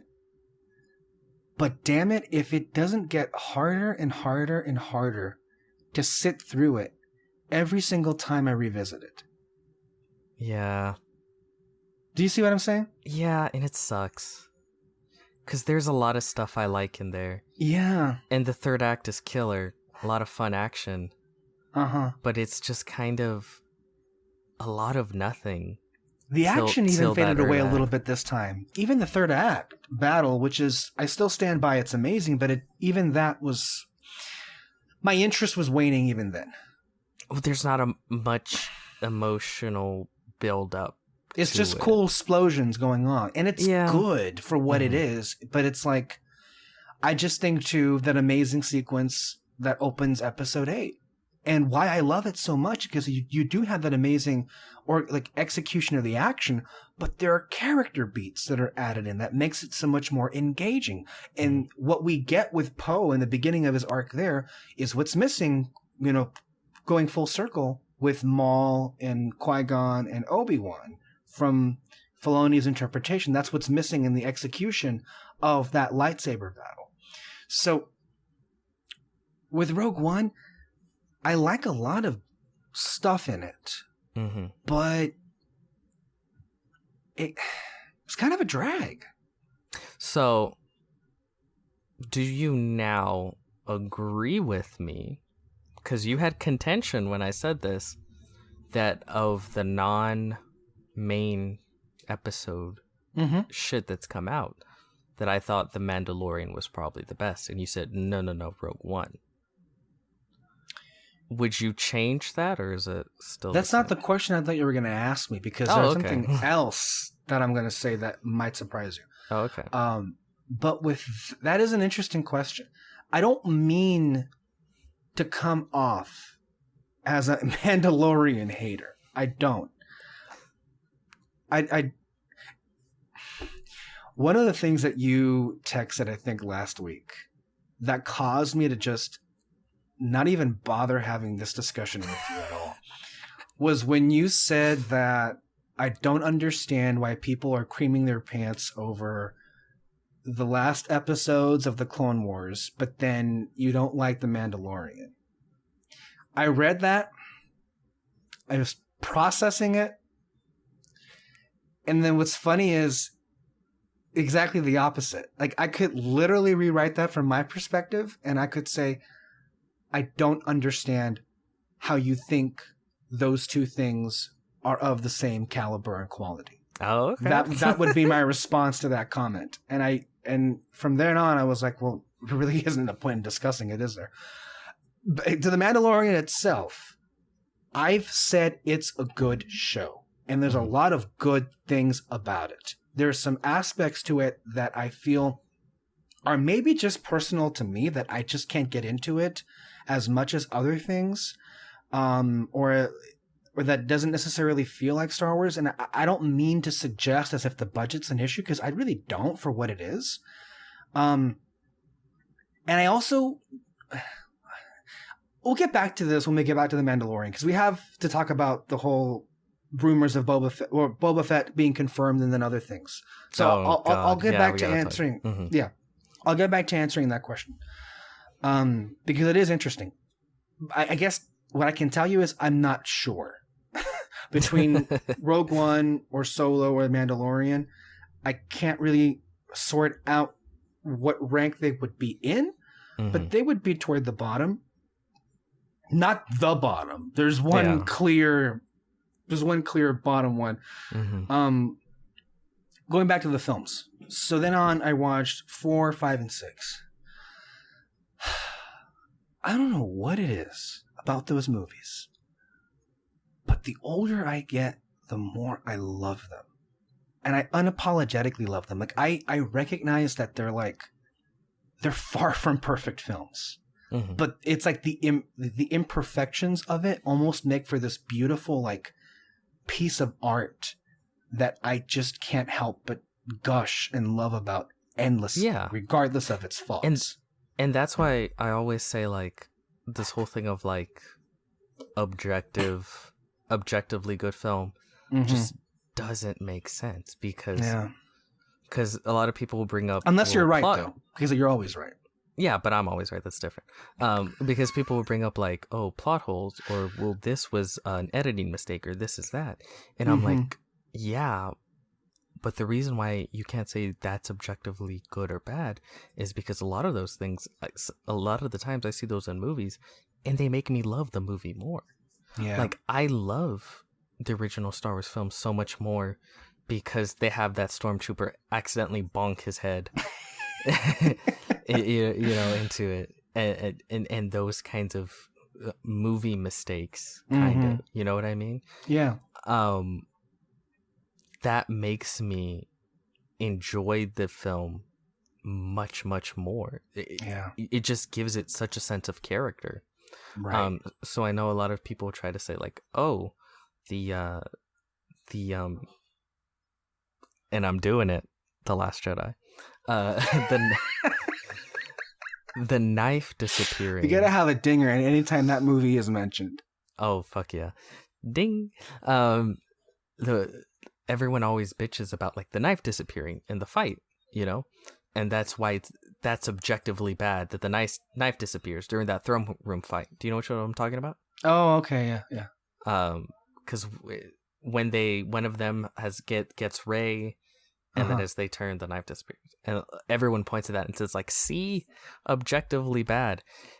Wait a minute, wait, stop. Because apparently, I hadn't noticed this, but Kyle and David brought this up, that there is a similar edit error on Avengers Endgame with the Giant Man being in an out-of-frame shot. Yeah. Again, like, and I love Endgame, but people don't even bring that up as an issue. But of course, they're going to go ahead and bring that up with... Because it's easier to just point at simple movie mistakes that you can, like, tangibly see with your eyes than, like, delve deep and say, like, thematically this didn't work for me, I didn't like the story. Right. Like, it's an easier argument to just look at, like, and say, you know. Real quick though, and I think you and I agree, I've never had an issue with production errors. Like, that doesn't affect my problem. It doesn't. That to me does not amount to an actual criticism of the movie. Well, like I said, to me it gives the film so much character. You know, when you see a film and it's like an old movie and you can see the effects, and you can see, like, the strings of bats, you know, right. and like that kind of stuff. I love it. It gives the film character. So to me, that knife mistake makes me like the film more, because I feel like there's a little character to it in that little. I don't go like, it's objectively wrong. I go like, oh, it's in the same way that we kind of marvel at the original films and go like Luke's quote unquote force kick, where they have that, you know, messed up shot where he kicked, or like just how funny it is with the stormtrooper booping his head, And, you know, other movie mistakes here and there. I can't think of others off the top of my head. I'm sure there's other ones here and there. But it gives the film character to me. Mm-hmm. And again, that won't be the same for other people. For some people, it'll bother them. And that's fine, right? But because it's subjective. Right. But yeah, I totally understand what you mean. And you bring that up. Look, I have to say, the 4K upscale was impressive. If you looked at them on Disney Plus, those movies have never looked better.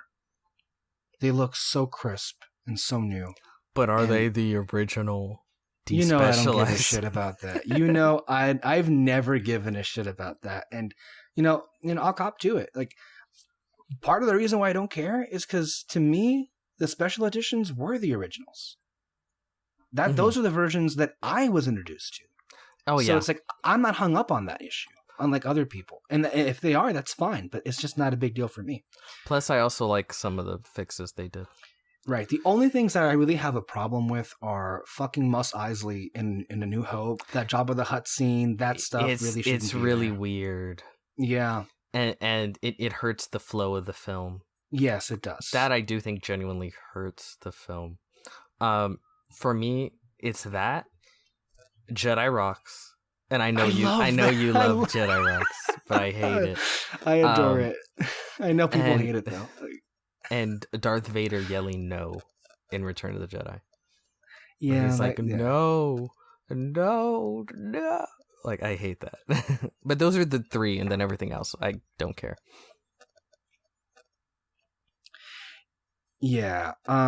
There's this really weird moment in episode 6 where they're in the Dune Sea. They're about to be put in the Sarlacc pit, but before they get to that, Han and Luke are catching up on, like, whatever. There's this really weird green screen there, and you can tell that it's green screen. Blue screen at that time. Probably. And I'm just wondering, why is that there if they're out in the desert filming that? Mm-hmm. Why did it look like that? Just things that you wonder when you look at those movies. But to the point, I agree with everything you said about those movies. And it's because I enjoy them so much more and more and more every single time. And I feel this is where it's hard, because I do like the movie, and I stand by what I've said about the movie. And to be clear, you and I don't have a large difference of take when it comes to The Force Awakens. Mm-hmm. The thing that I do disagree with you is that when I did watch that movie in the theater, I did feel like this is Star Wars. Maybe now, I know you say that Last Jedi was the closest thing that it felt like to the original films. There, I agree with you. Mm-hmm. Which is why I saw it 4 days in a row when it came out. I think you and I might have done that. Yeah. But I feel like watching Force Awakens immediately after Return of the Jedi, this is the second time I've done this in the last few months, hurts Episode 7 a lot. Because the fact that Jedi is and does operate as a finale if you choose. It is the finale of the original films. But a lot of what happens in Force Awakens is very supplementary in this aspect. I found myself pausing the movie 2 or 3 times. And I found myself just wanting to get to episode 8. Yeah. Like, so many times I'm like, cool, I've seen this, but I'd rather just jump into the next one. And I feel bad saying that, because there are a lot of great things about that movie, not the least of which are the actors and the characters that I really do enjoy in their introductions. And of course, Harrison Ford is Han Solo. But a lot of it, when you look at it, especially when you watch 6, 7, and then 8, even though it includes massive moments like Han Solo's death, it almost just feels like a rest stop on the way to The Last Jedi. And I feel so horrible saying something like that, but that's just how I felt watching it again. Because there's really no story. And it's just a mystery of like finding the map, the Luke Skywalker, and well, it ends with Luke Skywalker, and it's just a mystery, not really a story, right? It really feels like, what's it called when it's like at the beginning of a story? Not the epilogue. What's the opposite of the epilogue? The prologue? The prologue.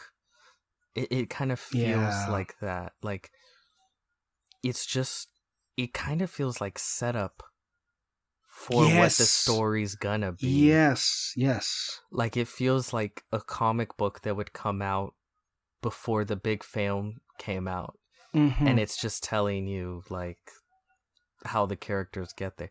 And then but I agree, there's a lot of good stuff in The Force Awakens. I do like The Force Awakens as a film. Han Solo's great. There's a lot of great, the characters are fun. Kylo, a lot of fun creatures and animatronics. That's always been the best part of Star Wars for me. Whenever they have fun with it. But like, and this is why to me I view it as 4, 5, 6, 8, and I just view the story that way, is because every kind of big moment is explained in the opening crawl of episode 8. Like, this is how the last film ended. You know, Rey's going off to go meet Luke Skywalker, Starkiller Base, after they blew up, you know, the First Order reigns, da-da-da-da-da.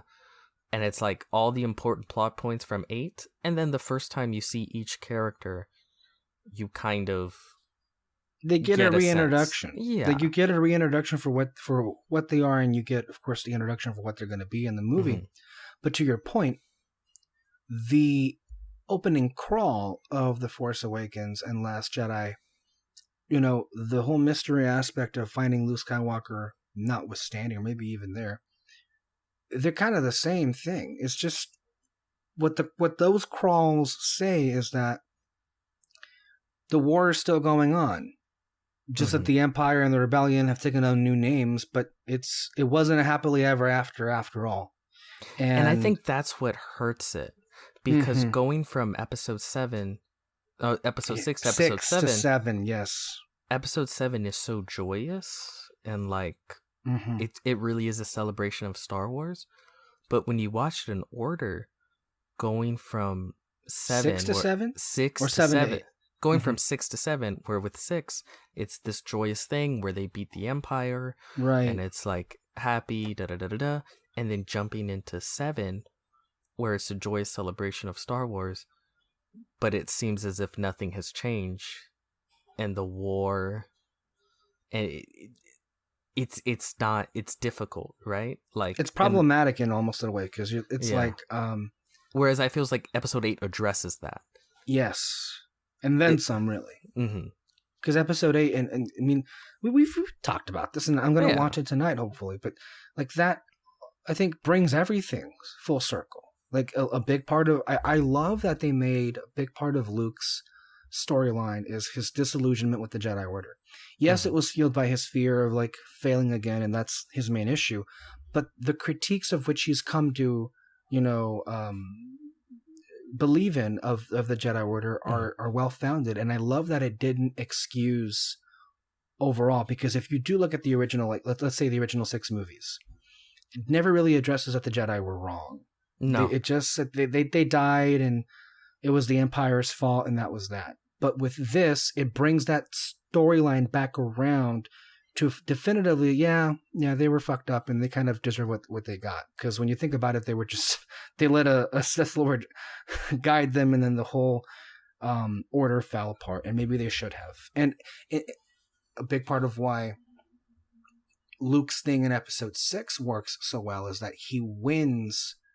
Kind of like, I'm thinking of Ana de Armas and Knives Out. Like, he wins the war his way, but not their way. And ultimately, what he, again, like that same act of selflessness when he throws away the lightsaber in episode 6 is brought back again at the end of episode 8, when he single-handedly stops an entire army in its tracks without killing anybody, so that he can let hope live on. Yeah. That to me is the same like outcome or the same result of what that character is. And so and to me, it's what ultimately a Jedi should be. That's the ideals right. a Jedi strives to be in a perfect universe galaxy. Yeah. So I feel bad because I really, on paper, I really do like that movie, and I'll never forget watching Force Awakens. But now that all is said and done, and we're watching all 8 movies, and I mean all 8 movies, it is hurt that it is sandwiched between Last Jedi and Return of the Jedi. And there are issues in that film that are just, I guess you can chalk it up to tonal inconsistencies, but the film itself is flimsy. Almost by design, if not entirely by design. One thing that I was thinking of when we were mentioning about the prequels, I love how in episode 8, it was such a big deal that they dared to have the slightest bit of commentary with the politics of the galaxy. But they praise what Filoni and the Clone Wars did with like all of the political intricacies that were added to those films. So in that instance, with the prequels, it was okay to have politics. But now when it comes to episode 8, you can have politics? I really feel people... My issue isn't that people dislike this or dislike that. I feel my issue is that it's pretty clear people are being dishonest with what the issue is for them. Or they just don't understand what the issue is for them, really. Yeah, maybe. In that case, then the issue is that they're being hypocritical. Clearly. Yeah. How many instances have we found in this discussion alone? Where you can just chalk it up to like, yeah, it's pretty hypocritical. I hadn't anticipated the conversation going this long. But we still got to talk about the whole Mandalorian thing. But before we get to that, and I promise this won't go on too much longer. What did you make of that video I showed of Rise of Skywalker and that music? I mean, yeah. And by the way, fuck you. Quick, let me drop it. It's the YouTuber is called Sideways. His whole thing is examining music in movies. And one of the recent videos he dropped was on Rise of Skywalker, which really showed how poorly the film was edited purely from the music standpoint. And just when you thought the movie couldn't get any worse, it did. I want to tell you to go fuck yourself real quick because... And I always appreciate that. Not that everything this film was saying, I was saying before. But one of the key things, I said not that, but one of the key things that this film goes over that I did say, and you had disagreed. So you're telling me to go fuck myself because I disagree with you? Yes, completely. Okay. Because I'm objectively correct. That's why. Okay. That's the only reason.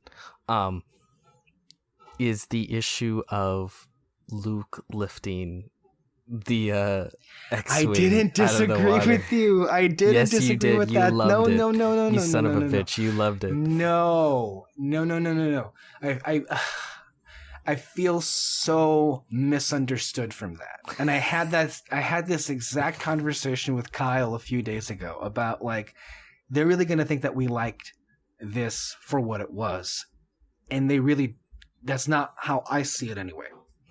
Let me explain myself, because what you're saying is that when we initially saw that movie and that scene where Luke lifts the X-Wing out for Rey and how it mirrored episode 5, I had said that I liked that moment.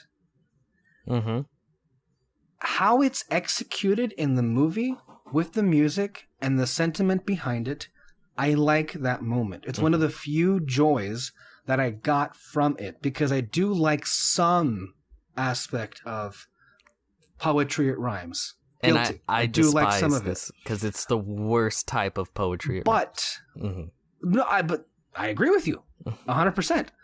That's not in dispute. I liked what that made me feel like, but then upon further reflection on it, that sequence really is, in a nutshell, everything that is fundamentally wrong with that film. Everything that is wrong with that movie. So you're flip-flopping. You see, this is what happens. I'm accused of flip-flopping. I made it clear. It's like I didn't like what the scene, why it was there, like the inspiration for why it was there. I liked how it was executed, but that still didn't make me, I guess, like the storylines. I don't know. It was just a brief moment that it made me feel happy. And I can't say that with anything else in that movie, so I guess sue me for getting something out of it. But I do agree your happiness is objectively wrong. That it is symptomatic of all of the issues that film has. Yeah. Because it was obvious, but they even say it in the damn behind the scenes of the movie that, well, they only did it because, well, the fans will know it, so we just got to go ahead and do it in there. And I think that's the issue with just about everything I have with Rise of Skywalker. J.J. Abrams even more so. Yeah, it's mostly J.J. Abrams. But it's simply, how do I put this? It's the rhyming aspect of Star Wars without any understanding of what the original was, right?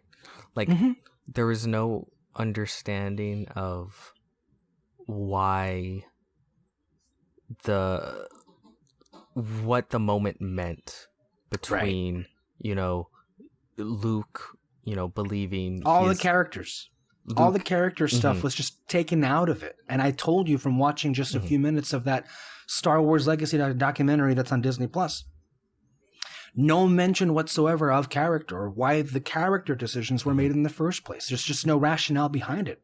I've even gone as far as saying that I would love to listen to a commentary of Abrams on that movie just so I can get, I just want to know why. I feel like I'm owed an explanation for why it was that these decisions were made. He knows. I really think it's just rhyming. And by the way, for those who are listening who might be like confused, it's been going on a long time. I don't want to get further into detail about it. There's an audio commentary. There's an even podcast where we review it in depth on this channel, on this podcast network. Go ahead and go listen to that. And you'll understand exactly why it is that we feel the way that we do. But it is, But the music aspect was something even, I mean, we all walked out of it thinking the music was very underwhelming, and it just didn't feel as magical as it once did. And part of it is, well, now we have further context that, it was just chopped up and put in random places. But I think that's why I really dislike The Rise of Skywalker, because I watch it and the magic of Star Wars just feels stripped away. Yes. Yeah. It just feels stripped because it's mimicking all these great Star Wars moments you've seen in the original trilogy and in the past. It's using these great characters, and it's showing these big bombastic things within the universe, and it's all empty. Yeah, it's all just nothing, and it sucks because even with the worst of Star Wars, it never felt empty. Like the prequels felt a lot of the thing that had and dumb, right? But they never felt empty, right? But with this, it did, and it did it while aping the absolute best of Star Wars and mining the original trilogy for the 100th time. And I guess that's what makes it so shitty. Yeah. Just like the quote unquote, it's not even a throne room, but reality, it is a throne room scene. Once again, having Palpatine. Literally, there's a throne. There's an audience. It is a throne room. I guess it's technically a coliseum or an arena. I don't know, but I always laugh when those like minions are like literally pummeled to death with these huge chunks of blood. It's like, who are these fuckers? I don't know, but they're all dead. That's one of the few things I respect about that film. That's fucking hilarious. Don't explain it. And Anthony Daniels. Always love of Anthony Daniels in that movie. Yeah, and Anthony Daniels is great. Oh my god, he brings it. They should have killed him in the film. Yeah.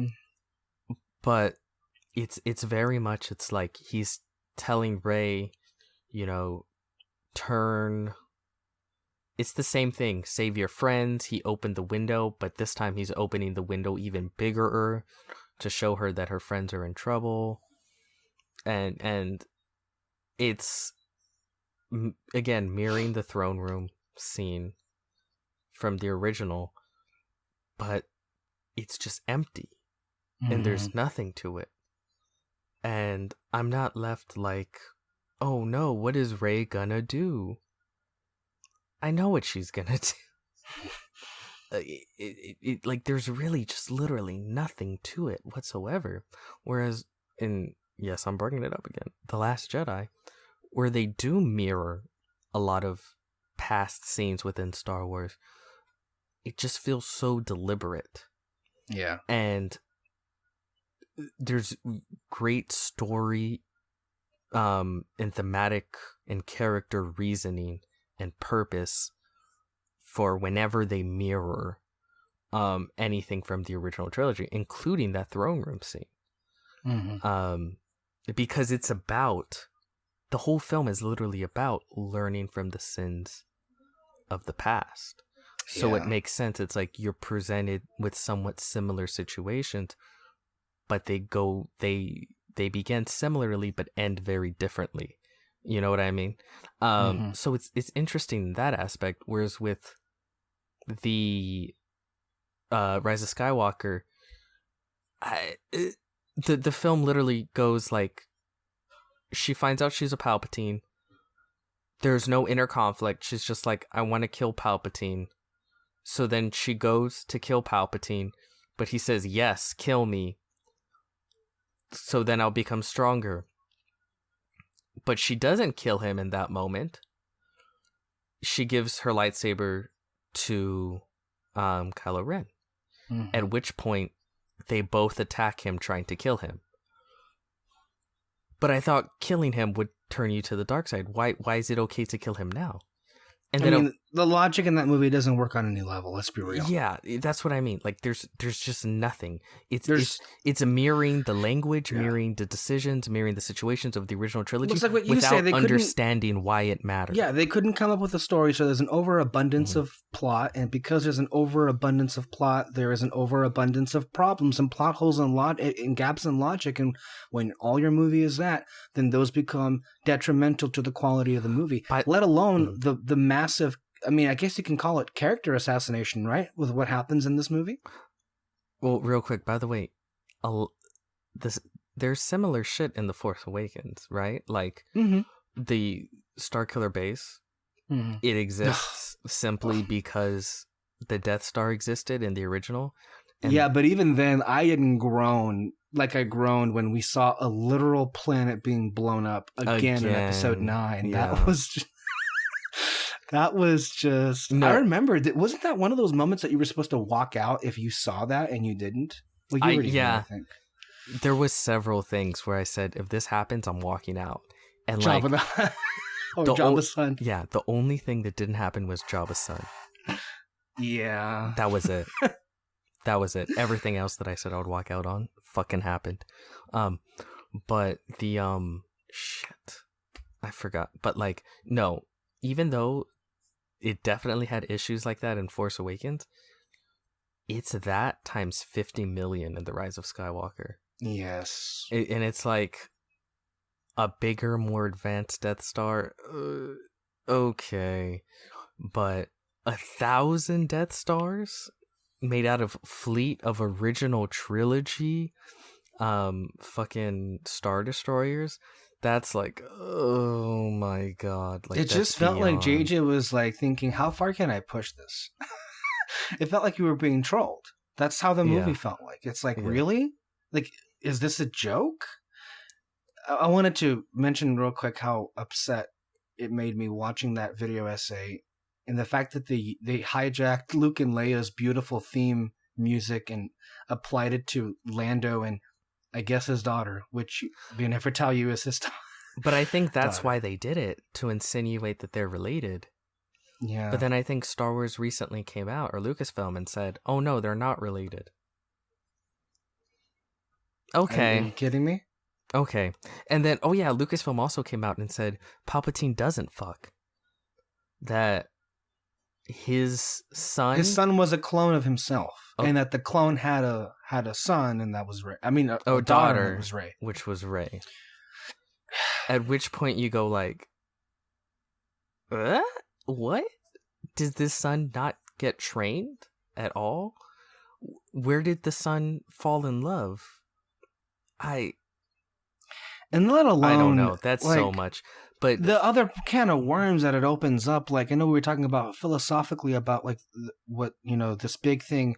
And when you include the prequels, you have this whole Chosen One prophecy, and that just that's completely destroyed. It doesn't make sense. I mean, it used to work with the original, with the ending of Episode 6, with Anakin destroying. To be fair, I've never liked the prophecy either. Of course, but that's a different at least aspect, it made sense, right? Before. And now with Episode 9, it just doesn't at all. I mean, we've talked about this ad nauseum, but it's very clear how Episode 9 should have gone. Like, beyond. It was there. It literally was. It could have written itself if you think about it. I honestly think it was a layup. It was a fucking layup.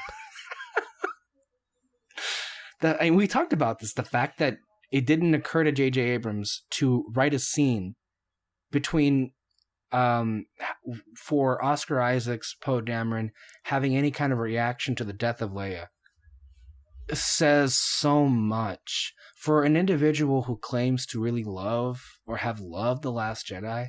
Mm-hmm. And for him to not have gotten that from the movie when it was one of the pillars of the film, either JJ is entirely disingenuous or he's just kind of inept in a lot of different areas.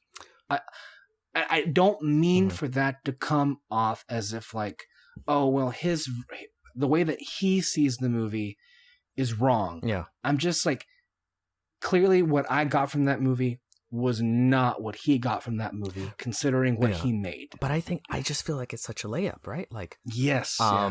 Poe takes over the First Order, and throughout the film, he struggles to... Poe? Yeah, Poe. No, not the First Order. No. The Resistance. The Resistance. And he struggles to be...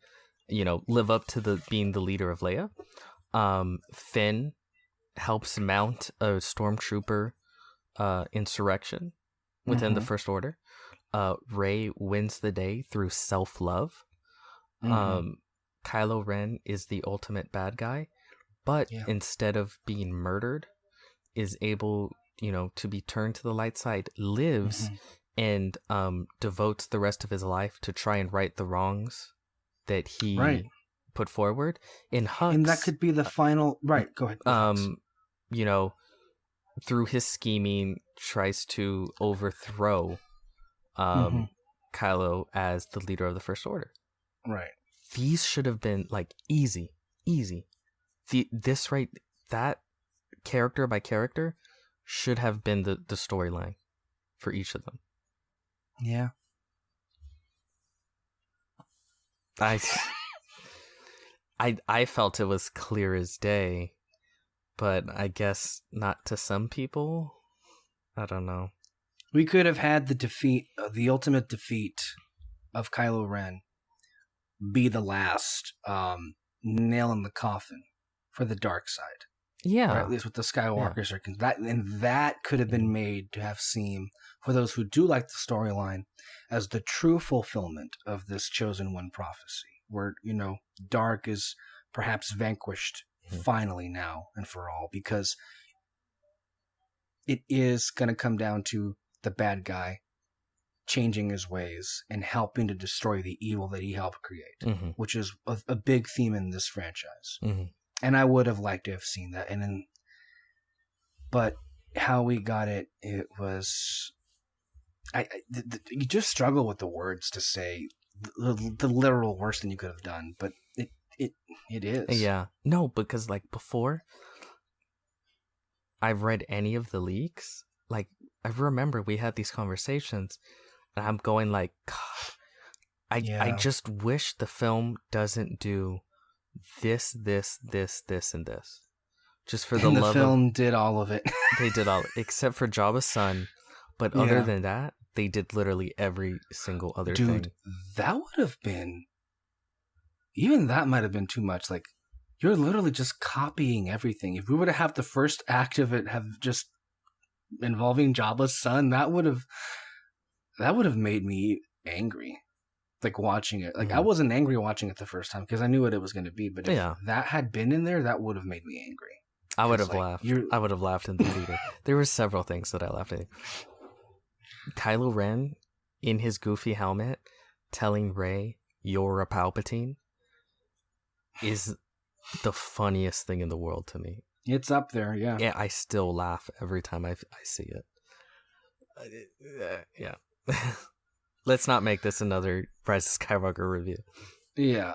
So, final thing with Mandalorian. Going back to what you had asked me, I'll have to sleep on it because I can't honestly, like, for sure. Episode 9 is at the bottom, and then I have to like think about how to rank Solo, Rogue One, or Mandalorian. But they all kind of have similar issues for me, where they just kind of they're a culmination of like, or they're a collection of cool, interesting stuff that I like, but then also things that just make me uninterested, if not bored. So they have similar pros and cons, if you ask me.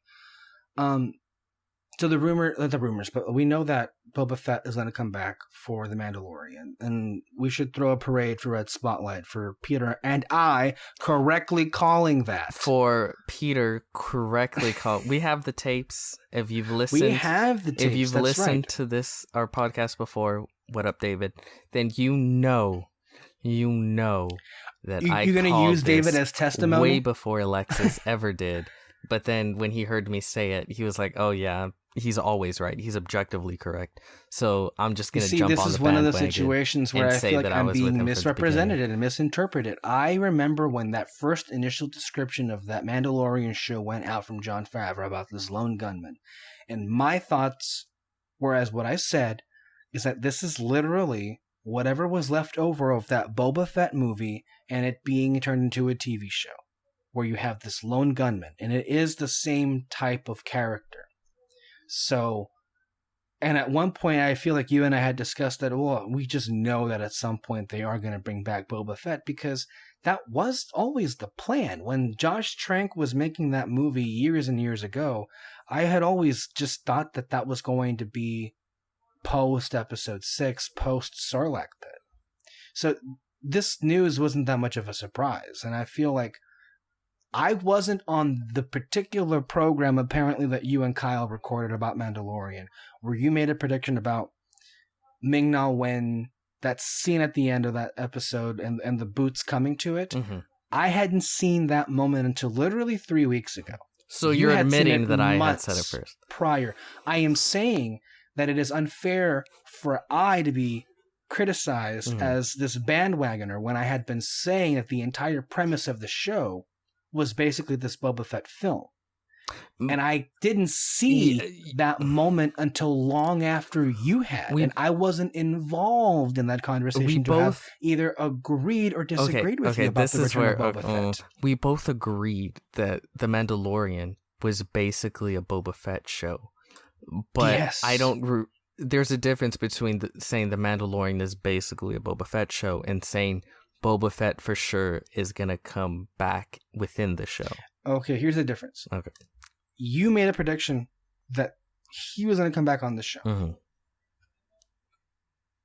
I mean, I remember saying that he was going to come back, period. It may not have been this show. Yes. And it may not have been that moment. You're twisting. I'm just trying to be honest here. Okay. Because it's not fair for me to be criticized for not making this call because, again, I hadn't seen that episode until months after. Now, correct me here.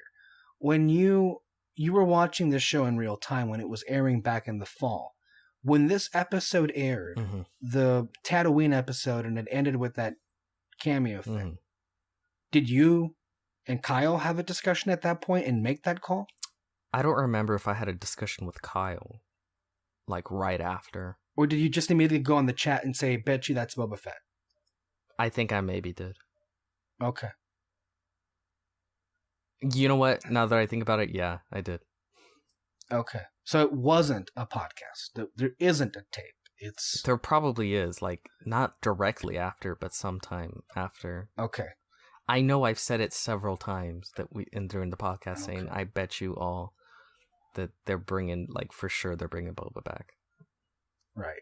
I mean, but we've known that was happening. Not on this show, but we've known in general they were planning on bringing back that character.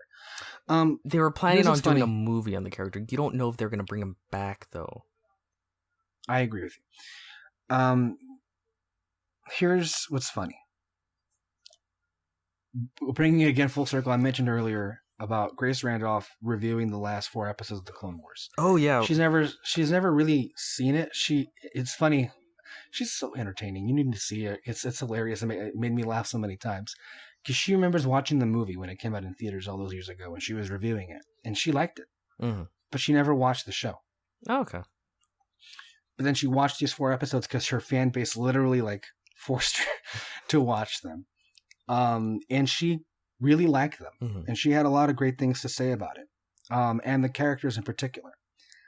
But I think when she was going to the end of the review, she was bringing up the rumors that characters like Sabine Wren, Captain Rex, or Ahsoka might have cameos, if not like minor roles in season 2 of The Mandalorian. And she was saying something that made me laugh. It's like, because she is a fan of that show, and she feels strongly that those characters should stand on their own. I agree.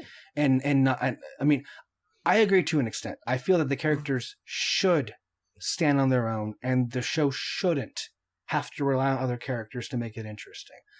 I wouldn't agree with the idea that it does stand on its own. Fully, at least for me. Maybe my interest. You mean The Mandalorian?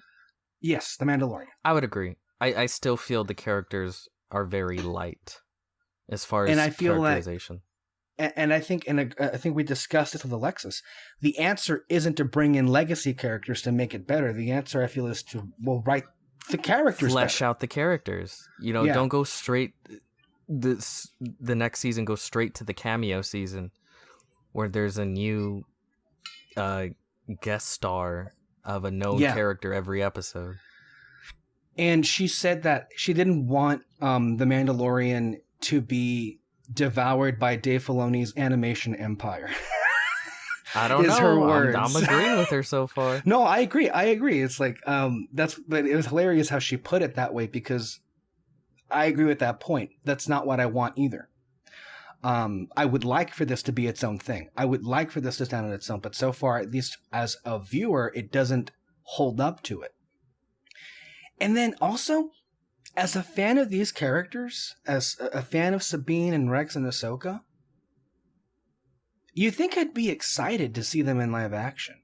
And I will check out those episodes, but to be quite frank with you, I worry about how those characters not necessarily would translate to live action, maybe some aspects perhaps, but I worry about how well, if at all, they're handled. And it almost just seems as if it's being used as a promotional tool to help launch what we all know is going to be the other animated series coming with Ahsoka Tano and a Sabine Wren and Ezra Bridger, which is supposed to be a sequel of Star Wars Rebels. I'm not even excited for that show. I'm sorry. Well, you don't like Ezra Bridger, so I wouldn't expect you to. I hate Ezra Bridger. I don't really like Sabine. I'm kind of annoyed with what they're doing with Ahsoka. I feel I don't know. But the main issue is the conflict is gonna be what rumors say is gonna be the Yugo Zog. I don't know how to say it. The Yuvon Zong? Do you know what I'm talking about? Yeah. I don't know what rumor you're talking about, but I'm familiar with that name. That's a species of alien that was famous in the EU Legends EU of Star Wars. That was this like invincible race of parasites, from what I understand. Very limited information, but I am familiar with that name. They're bringing them in? Yeah, that's going to be the big In bad what? of the show. Which show? The Rebels sequel show. Oh. I have no problem with that. I hate it. I've always hated those characters. To me, it's very much non-Star Wars. But yeah. I don't know those characters. I don't know what their whole thing is. I have very like abstract concepts of what they might be like. And I'm thinking I could see that working for what they're going to do in the animated realm. I thought you were saying they were going to be brought into live action, because that sounds... No.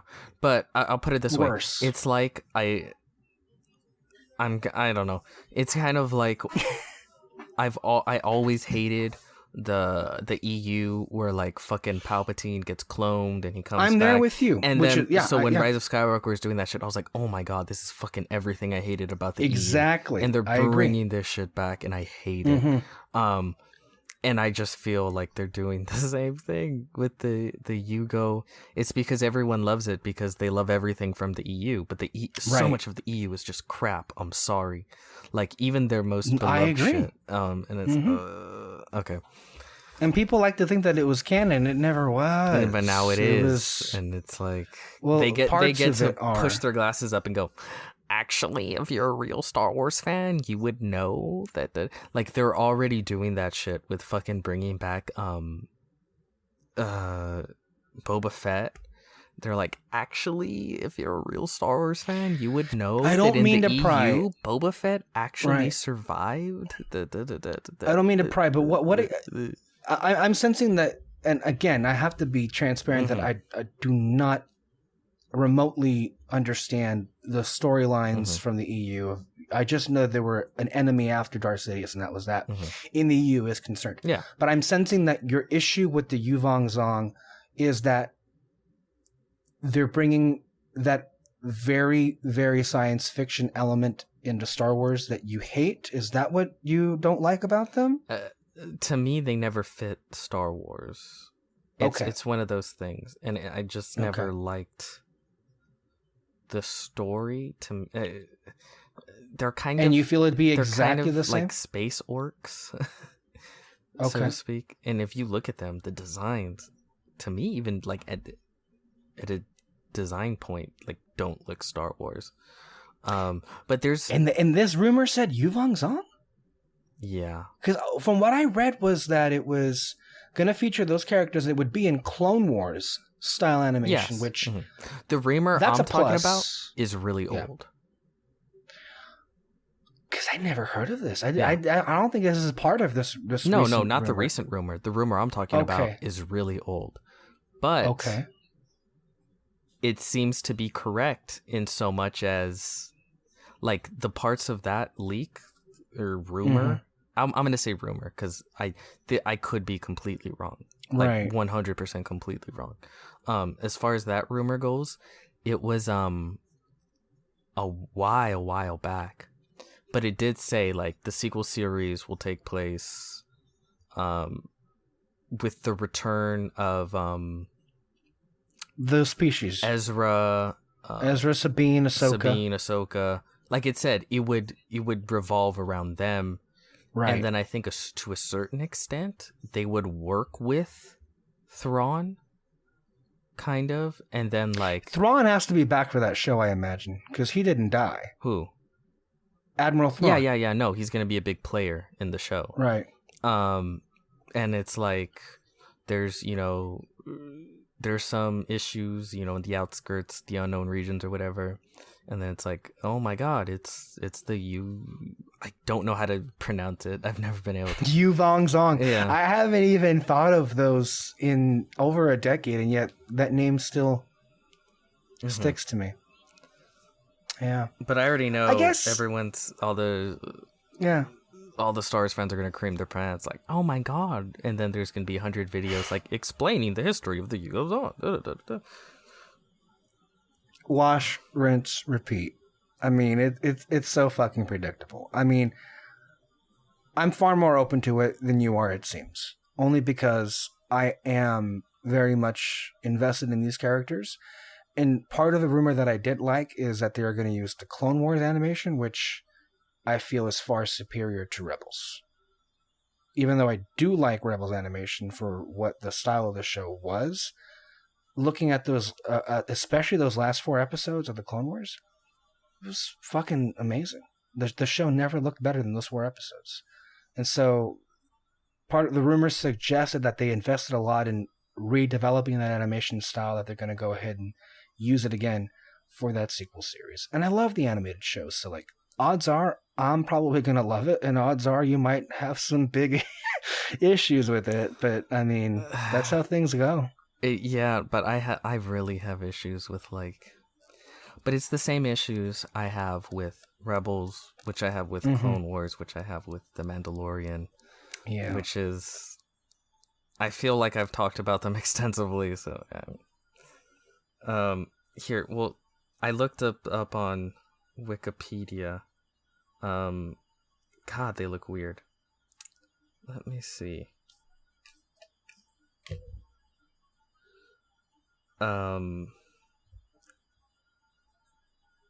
They were sentient species that nearly destroyed the New Republic. They originated outside the galaxy.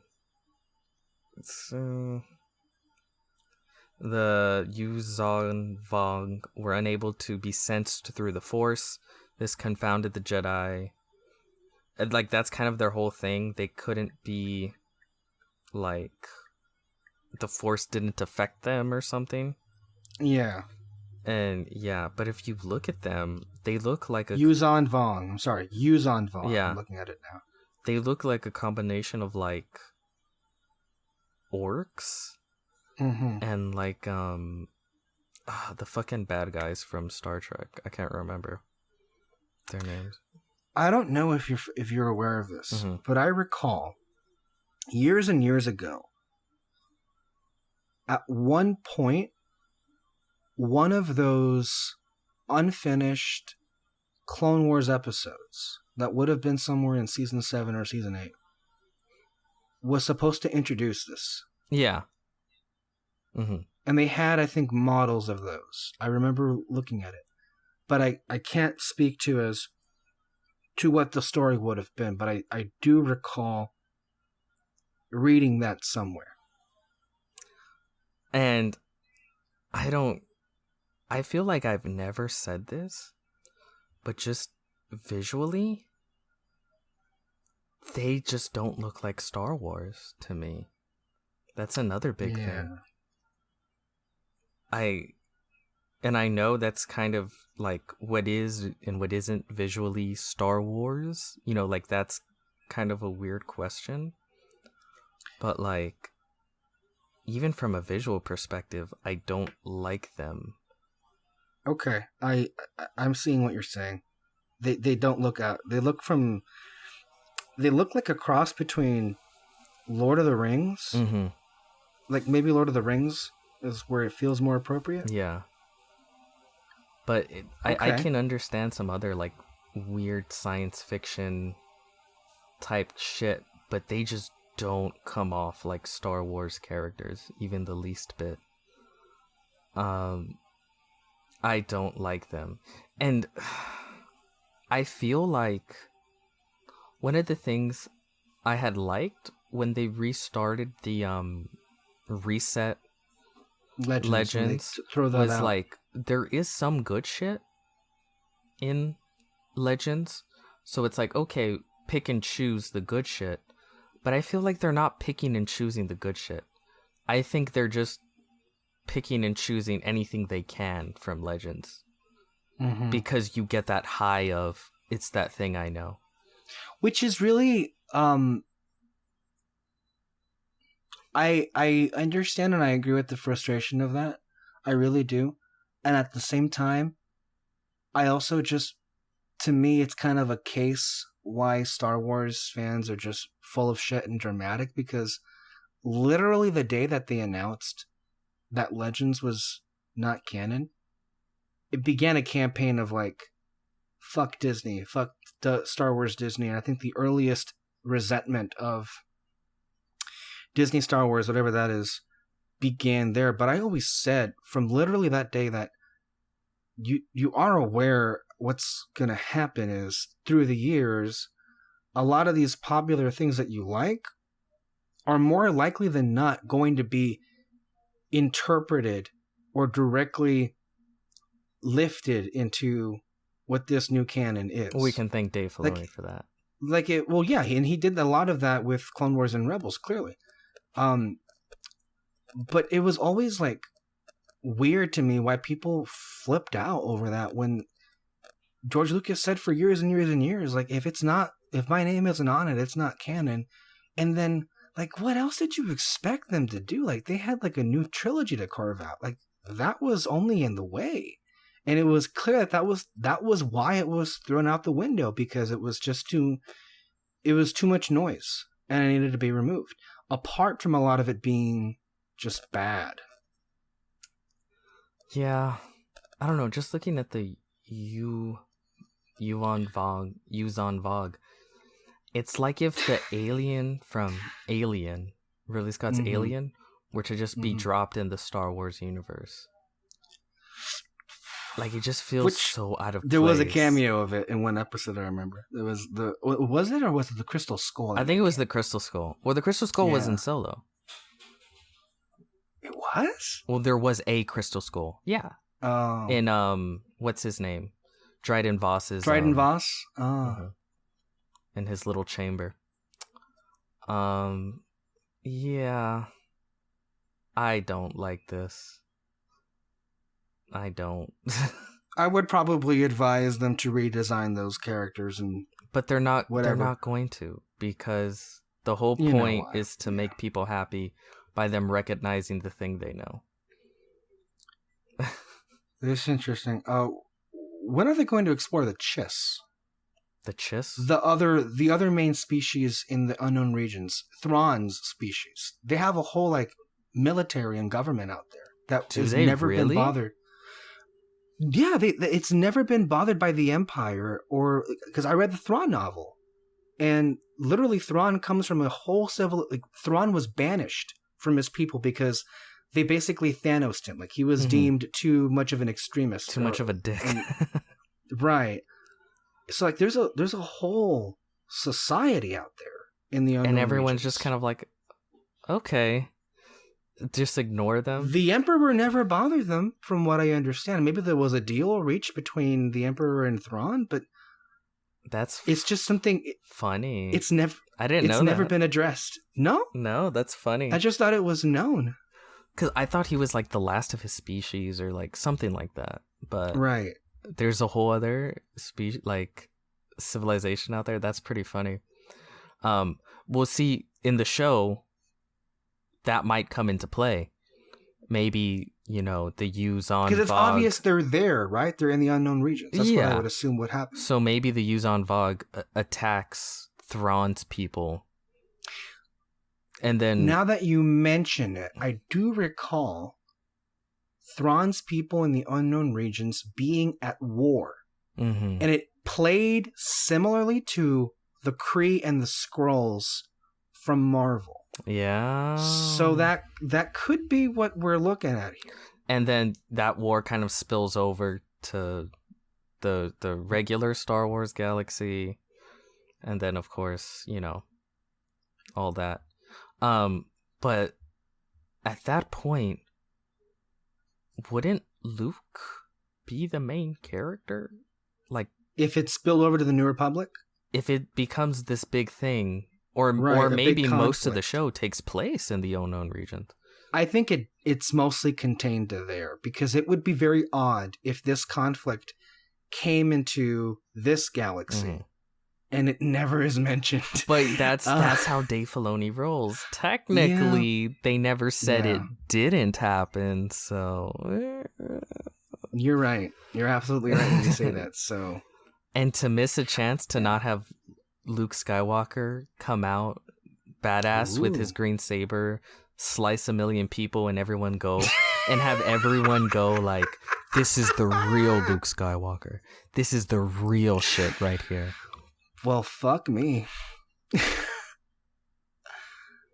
Again, this was just the rumors I had read a long time ago. I could be completely wrong because I've come it's interesting to the podcast and said like these are rumors and then been wrong before. Right, that's happened several times. But then there are times where it's been spot on. Yeah.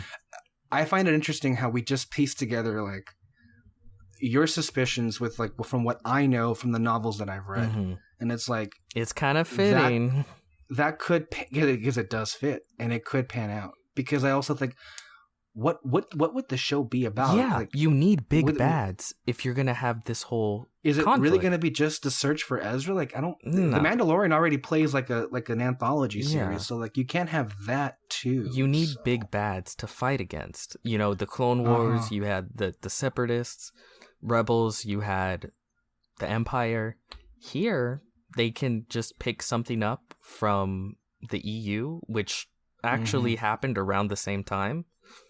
Yeah. But it was actually like Luke taking on the threat because they like ravaged the galaxy. Right.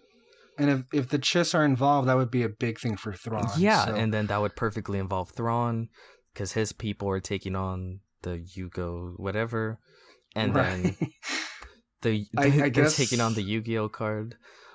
I'm honestly far more like with that Luke Skywalker thing. What I actually know what's going to happen because I just know how these people work. They're going to find a way to like plant the seeds of Palpatine's inevitable resurrection, or I guess survival with Exegol or that kind of. I assume that's going to come into play. You'll probably see Snoke at some point because unknown regions, right? Well, Snoke is technically around in this period, and he is in the unknown regions. Yeah, that is. So true. You will see shit like that probably. And there's a lot of other canon stuff that's alluded to this because I know that there was one of the Thrawn books. I think it was called Thrawn Alliance, where Emperor Palpatine sent Vader and Thrawn to the unknown regions to investigate something out there that was calling him. I can only assume that would be Exegol or something they didn't previously know of. Yeah. Interesting. But I guess this show would already have to have been made, right? Like, am I to assume that they're going to drop this year? Why are they waiting so long on the announcement if Clone Wars just finished? I feel like that if they're ready to announce it any day now or any week now, then this show, at least as far as season 1 is concerned, it's done, right? For the most part. Okay. I found this came out in January. Let me see. Oh, I'm looking at a video here by Star Wars Theory, which I have no. Okay, it says. I don't like, but this is from November. The story is set during the height of the short-lived New Republic. We get to see Republic Senate explore some of the main galaxy post Return of the Jedi and before the sequels. Let me see. Season 1 sets up Ahsoka and Sabine preparing to travel to the unknown regions to find Ezra. The show will follow Ezra Bridger and Grand Admiral Thrawn. In fact, the information reveals the two will become unlikely allies as they find themselves caught up in a war between the Chiss Ascendancy and the Grisk. Mm-hmm. You see, that's a lot of what we're talking about. Go. And in fact, the Chiss Ascendancy will play a prominent role in the show, as this rumor indicates much of the show will take place in Sicilla, the Chiss homeworld.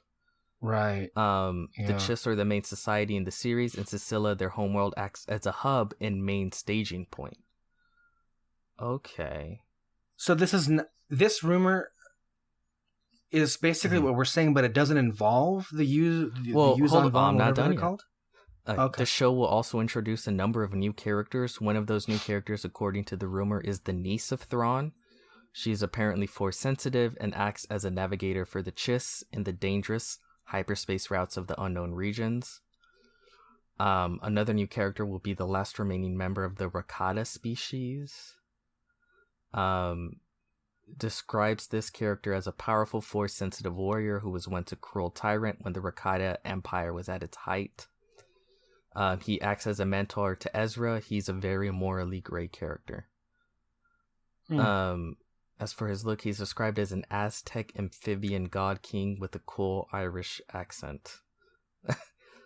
You mean Boss Nass? Probably. The main antagonist of the series will be the Grisk. They are described as emancipated Buddha on steroids. What the fuck is that I description? don't know. Okay, here we go. However, they won't be the only threats. There are far more sinister entities and phenomena awaiting our protagonists in the unknown regions. Well, one of them is Exegol in the Sith fleet or the occult, whatever that is. They and didn't another mention one could be Yugo Vaughn, because the one I read mentioned them, and I think they're the other. Like maybe the Yugo Vaughn are like the basically like the fucking White Walkers. Like, you know, you have these two warring people, but then they come in and it's like, oh fuck, you know, they're ravaging both of us. Right. Yeah. But I mean, we were pretty spot on, right? Like, yeah, that this is weird. You're reading this and like after we kind of like piece certain things together because these things are happening. I thought it's maybe I just thought it was known that the Chiss were a thing and that they were out there. Like, I'm not gonna lie, a lot of the things that we just read, I'm not opposed to. I'd actually be interested to see for the most part. I'll be honest, the unknown region shit is interesting. I'm not gonna sit here and say that's not interesting because at least it's new shit, new aliens, new conflicts, right? New species. I just don't want the Yugo Vaughn. I'm gonna be honest. I just feel like they don't. I'm not thrilled they with never that fit aspect. with Star Wars. Right. They fit with this weird, otherworldly Star Wars that I feel like people, like I said, like the science fiction type world that's all about the wars, and I don't think that's what Star Wars, at least those original films, to which of course not. Where I and maybe we shouldn't even bother even at this point. We don't even bother, but like it's gotten so extended to the point where it's like this unknown regions thing could really just be a really okay. big Here's stretch. something else. Captain Rex will also be involved. I've been seeing a lot of that lately. It sounds like Ahsoka will also work with Kaminoans to try and halt Rex's accelerated growth. The Kaminoans. That's exactly what I read too. Because okay, so there were actually some mixed things out there that there is Tamora Morrison.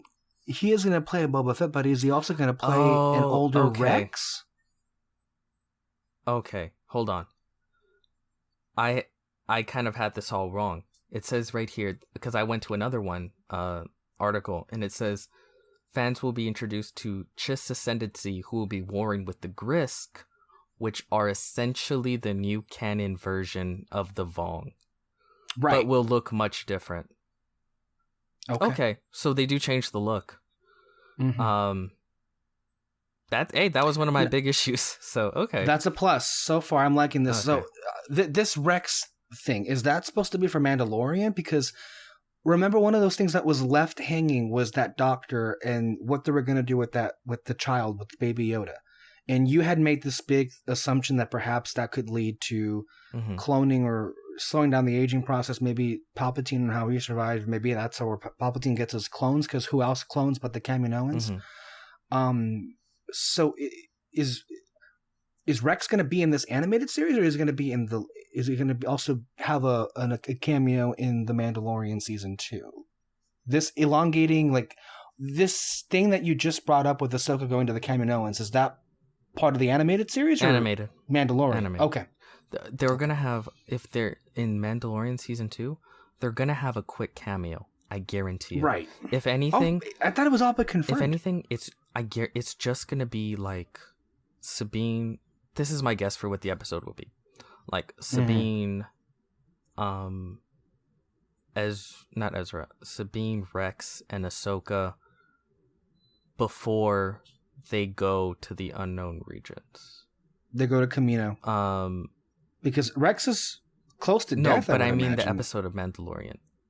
I don't know if Kamino will be. I think they just run into each other for some reason.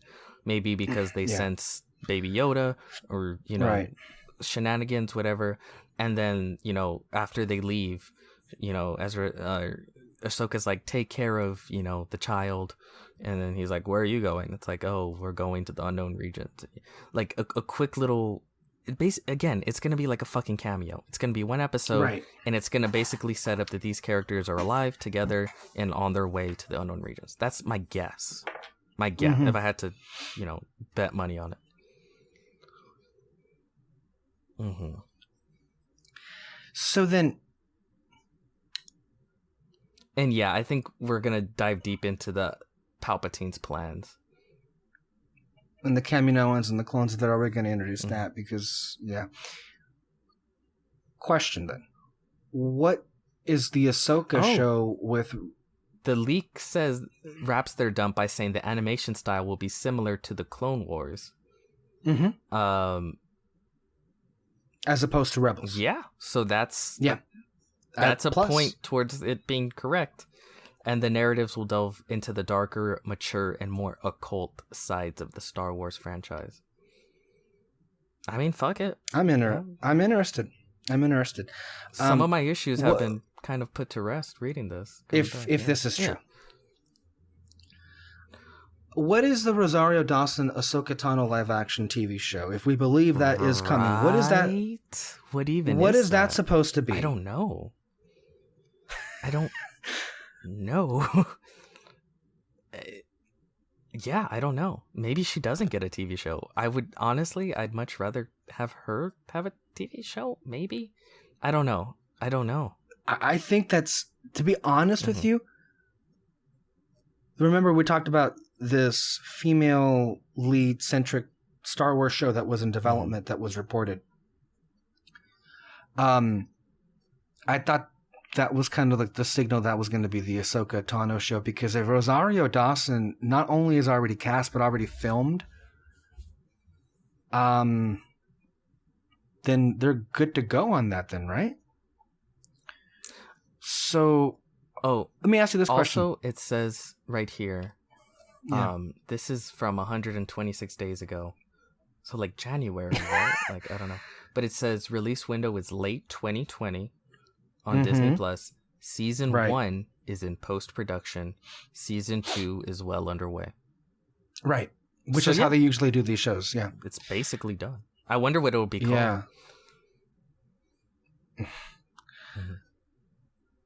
Yeah, go ahead. I'm just trying to wonder what the Ahsoka show is going to be, because here's the question. Doesn't The Mandalorian take place like at least 6 or 7 years after episode 6? It's like 5 years. Okay. The finale of Star Wars Rebels, at least I thought that Ahsoka comes to pick up Sabine almost immediately after the Battle of Endor, or maybe... I felt like right after.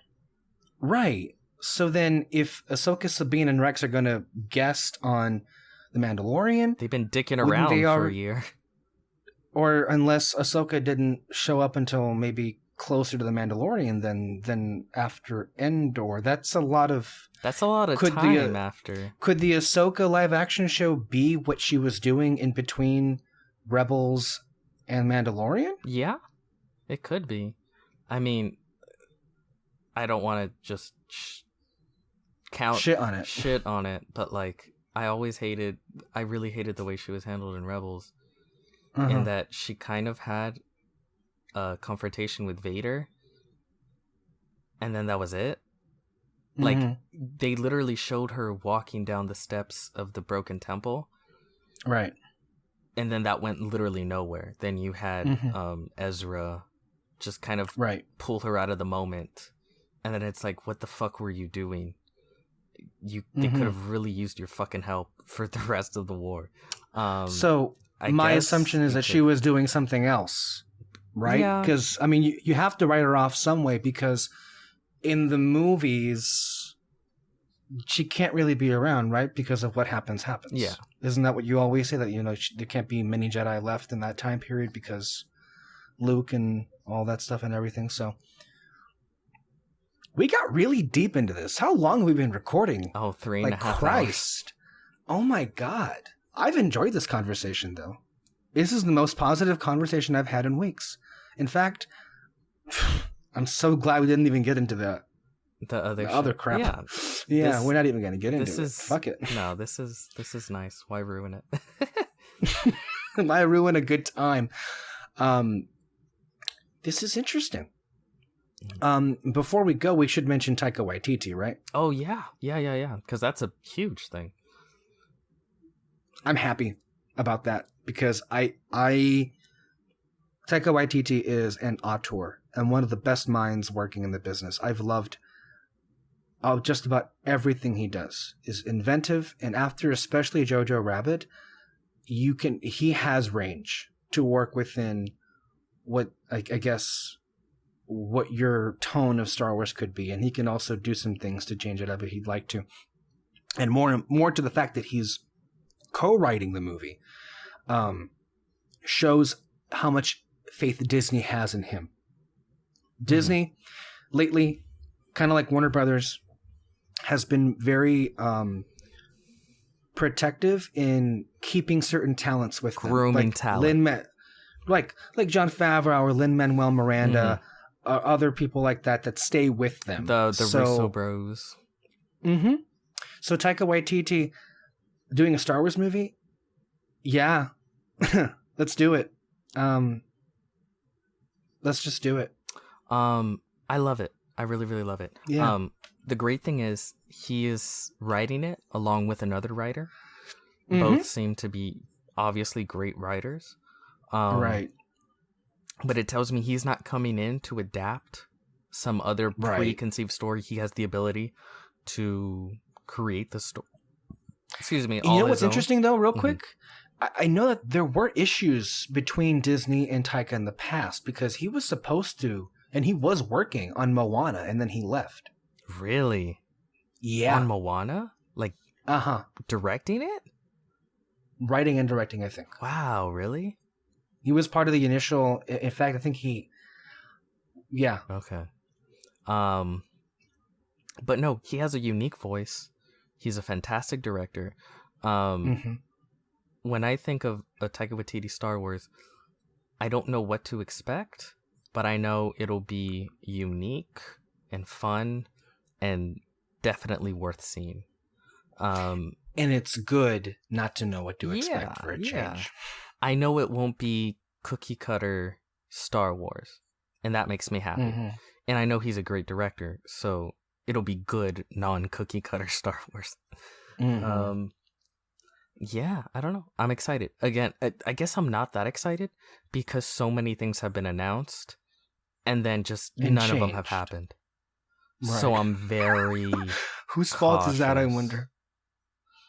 Because I don't even think this is the 2022 slot that they've been talking about. I don't even think there are even movies that they even know of, because we know that there's a Kevin Feige produced movie that I think is the other one that's in the works. There have been no details about that I'm aware of. None at all.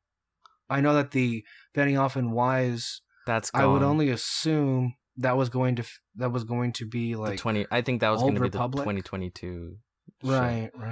But they're just not going to mention what's his name, Rian Johnson. Wouldn't it be perfect though if that and this Taika thing was happening? Yeah. Honestly, I'd much rather they don't give him a trilogy, just give him a movie. And he wasn't going to direct all of them. He was going to just direct the first movie. Yeah. He was going to develop the trilogy, but he wasn't going to stick around for more than one more film anyway. But I think it would be cool if it's just fuck it, no trilogy, just make one movie. Either way, it doesn't matter to me. But yeah. And then just 2020, have that be 2022, and then 2024 or 2026. But that 2022 thing ain't gonna happen because of COVID-19. Because of COVID-19, they're gonna have to move it anyway.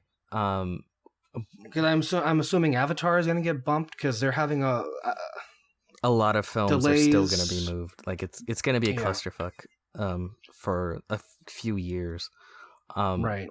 But theoretically, have Ryan do a one-off next, then have Taika's film, and then I don't know, whatever you want after that. Just keep it going. They probably wouldn't. That's the thing, though. I don't think they want Ryan's film to be the main thing they do after wrapping this last trilogy. Because of the bad rap they'd get from the fan base. Yeah, I think they'd want to. If he ever ends up actually doing anything else again, Star Wars movie, I think they'd want to go with other people first, and then come back to him. I don't imagine, delving right back into Rian Johnson. They want to present as if they're, this is the new Star Wars, the new direction we're going. Right. Um, I'd like to think that maybe that movie could still happen. Maybe it's just put in storage until there's a time that it could happen, because I do think that Kathy and Ryan did get along so well. Yeah. I mean, again, and Kathy ultimately believed in the movie. Mm-hmm. She supported it, but then again, she also supported JJ, and she might have just been like, fuck it, I'm done at this point. By the time that movie was being made. One more thing to say, I think Filoni is he directing any episodes? He is directing for the one episode for the Mandalorian season 2. Which, guess which episode that'll be. Well, I wonder what. But what do you feel that's because he's clearly been working on this new animated series? Yeah. I think all his time has been spent on it. Which, I mean, we'll see. If it, again, I like occult shit. Mm-hmm. That sounds cool. Darker shit. Unknown regions. So you see a lot of new weird shit that you haven't before. Right. That intrigues me. I hope it's for me. I want to make that clear. Right. It plays kind of like Clone Wars rather than Rebels. Mm-hmm. Right. Obviously, I think they're gonna go for that. I feel as well.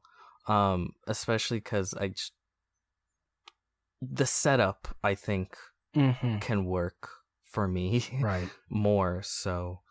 I hope it's a lot of things I like.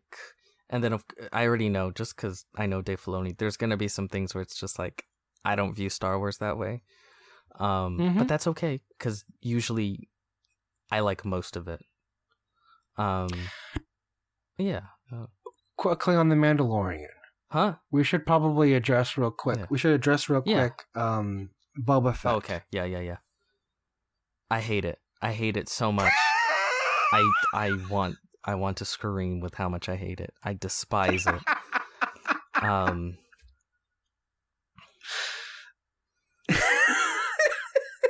It goes against everything. Fuck me, that Boba Fett. It goes against. To be clear and fully transparent, neither one of us was ever crazy about the idea of a Boba Fett film to begin with. Yeah. Let's be clear about that. And one of the reasons why I wasn't excited about The Mandalorian at all, because The Mandalorian is a Boba Fett knockoff. Mm-hmm. Well, the entire idea of Mandalorians are because people just couldn't deal with the fact that Boba Fett was dead. They needed... Yeah, that's how they were born. So much of the Star Wars EU is fans just not being able to deal with what happened in the films. Like, I'm sorry, that's really what it is. I mean, we talked about it. That's what a lot of the Clone Wars was. How do we fix what happened in the films? Right. And that's what... But to me, there's nothing to fix. It's kind of the point, and I've said this before, the fact that Boba Fett went out like a bitch, all he did was act kind of like look tough, capture Han Solo and then go out and at the battle, or not the battle, their skirmish in the deserts of Tatooine, very much signify what the original Star Wars is to me. The original Star Wars I found to be very subversive in its discussions about power and heroes and what's heroic and the idea of the Force, and there's a lot of history and like Eastern sort of practices, like Buddhist teachings. Like there's so much of that shit wrapped up into the film, and I think one of the biggest themes of the original trilogy is this idea of power and violence, and what makes one powerful, what not violence, not being big and strong, but sort of inner strength, that kind of bullshit. And I always say of like, it's kind of the point that all the big, bad, scary, supposedly powerful people in the original trilogy go out like bitches. you know,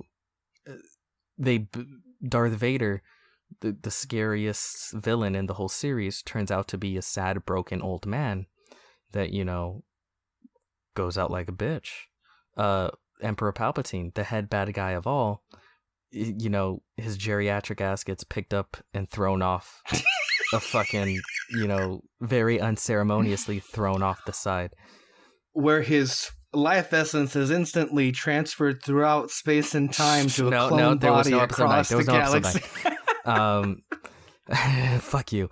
You know, Jabba the Hutt, who was built up over 3 films as, you know, the big bad Jabba, is strangled by like 5'1", you know, Leia in a bikini, and just strangles him and kills him. And then, of course, Boba Fett, the big bad bounty hunter, is kind of a gag. It's kind of a gag how he goes out and falls through.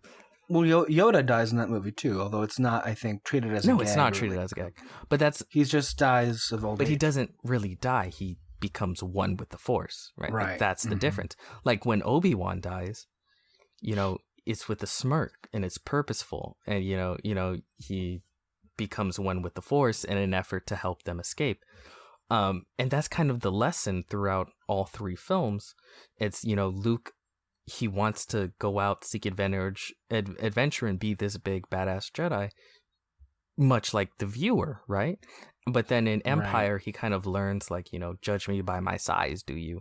Because he couldn't even think that Yoda would be this big master Jedi, right? And he learns, you know, it's not about attacking, it's about protection. It's not about fighting what you hate, it's about saving what you love. You know, I mean, where did Rian Johnson get that line? It was from fucking Irvin Kershner. So, and then, like, at the beginning of Return of... For those not aware, the director of Empire Strikes Back, if you're not aware of that. Yeah. And then at the beginning of Return of the Jedi, you have, like, Luke in his badass garb, you know, taking on Jabba's people, you know, you know, like, hitting people with lightsaber, and you think, like, wow, he's a Jedi. But then he goes and he sees Yoda, and Yoda says, you're not a Jedi. You're not a Jedi until you face Darth Vader. And you know, the moment of triumph, like we've said before in that film, isn't him being able to physically overpower Darth Vader. That's his moment of failure. That's him falling. His moment of, what's it called, triumph, is him turning off his lightsaber and throwing it to the side. That's the moment. That's the moment that he became a Jedi.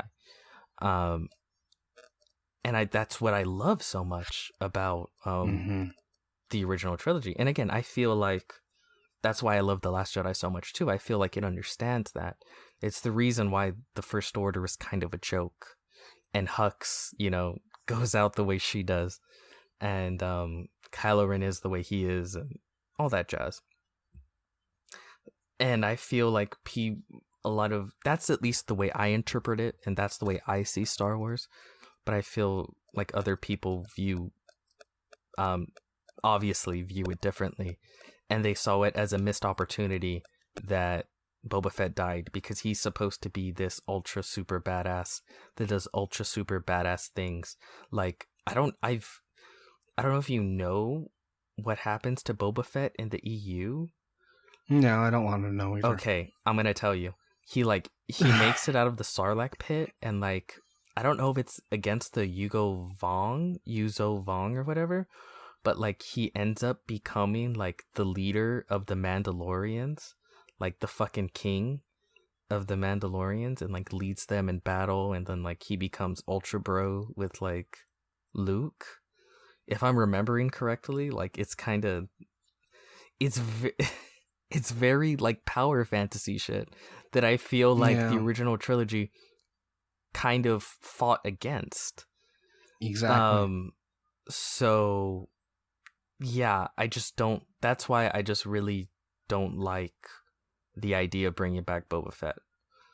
I think the character served its purpose already and then to do anything else with that character is to kind of betray the character. And everyone counters that by saying, well, they brought back Maul and Maul was great. Yeah, that's true. Maul was great. But I do sort of feel like the issue wasn't Maul. Well, with Maul, there was a lot of squandered potential with that character, which sparked a lot of outcry to bring him back, because, like, what the fuck? That was such a great character design, an amazing entrance in that Phantom Menace movie, and then he's just gone. Well, the issue for me is I feel like Boba Fett served his purpose. Maul didn't. Like I said, I feel like the prequel films are fundamentally broken. My issue wasn't Maul dying, because, and again, that's why I really like the Rebels episode, or at least the portion with Maul when he faces Obi-Wan, and he does die like a bitch. Like, he goes out real quick, because that's who he was. He was broken at that point, and that makes sense. That's, I feel like, adhering to, like, my understanding of Star Wars anyway, and that's why I really loved that confrontation between him and Obi-Wan. My issue is with Maul should have been the main bad guy, basically, for the prequels, films, because there should have been no Count Dooku Dooku, none of this other shit, like, because there was really no through line villain. It was too all over the place. It was too much. Should have been much more streamlined. And you had the iconic design with Maul, and then you trade that in for Christopher Lee and a cape. And he only comes in till, like, the third act of the second film, and you really don't understand him or what his issue is. No. And then he's killed off immediately in the next movie. And then Grievous is just thrown in, but he's not. He's cool. He's a side villain. He's a side villain. He's like a Phasma, which, again, I like the way Grievous goes out like a bitch. He's kind of a... They all kind of go out like a bitch if you think about it. He's a coward. Is cool, and he has all this. The design is cool, and he looks menacing, right. But at his core, he's a coward. And I like that, that design flaw where he's coughing all the time. Yeah, and then I would have just as much of an issue if they brought back Grievous. You know what I mean? That would... How? Yeah, I know. Or why? That would... Yeah. But I just think it's like the character served its purpose, but people feel as if it didn't, and that's why they need to bring it back. With Maul, I don't think it really served its purpose.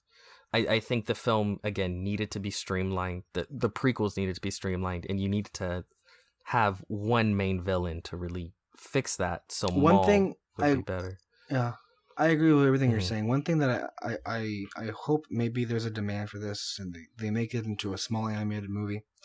But one thing that was left unresolved, and yes, there were countless other episodes that were not finished for Clone Wars, but the one major character of that show that didn't get her conclusion was Asajj Ventress. Yeah. And they had planned 8 episodes that comprised of the Dark Disciple novel. So I would hope... I do feel that character is fairly popular. She's mentioned in Galaxy's Edge and the Jedi show. So I think they feel as if because of the book, like, it's already covered. It's enough. Yeah. But she's the only character that didn't get, like, a conclusion on the show. And I think that is an issue. So I would hope. Yeah, that's one of the things that I'm bothered by, and I wish that maybe one day with Disney Plus, right? A small animated movie. That's why I think I remember reading her end before the Clone Wars. Right. On Wikipedia. Like how she died before the Clone Wars happened, like the show. And I can't remember how she died, but I remember, like, it was like Obi-Wan went and planted some flowers from her homeworld somewhere, thinking like she was misunderstood. Something like that. I don't know I know she died. Both her and the Jedi died because they fell in love. No. Wasn't it? Yeah. Not the Jedi. Yes, wasn't it? Quinlan Vos didn't die. He survived. Okay, but they... Asajj Ventress sacrificed herself to save Quinlan Vos from dying at the hand of Count Okay, Dooku. well that meant nothing because he died like a week later in Order 66. No, he didn't. Did he survive Order 66? From everything I know, yeah. Fuck, for real? We don't know how, but I think he did. Oh, crazy. Okay.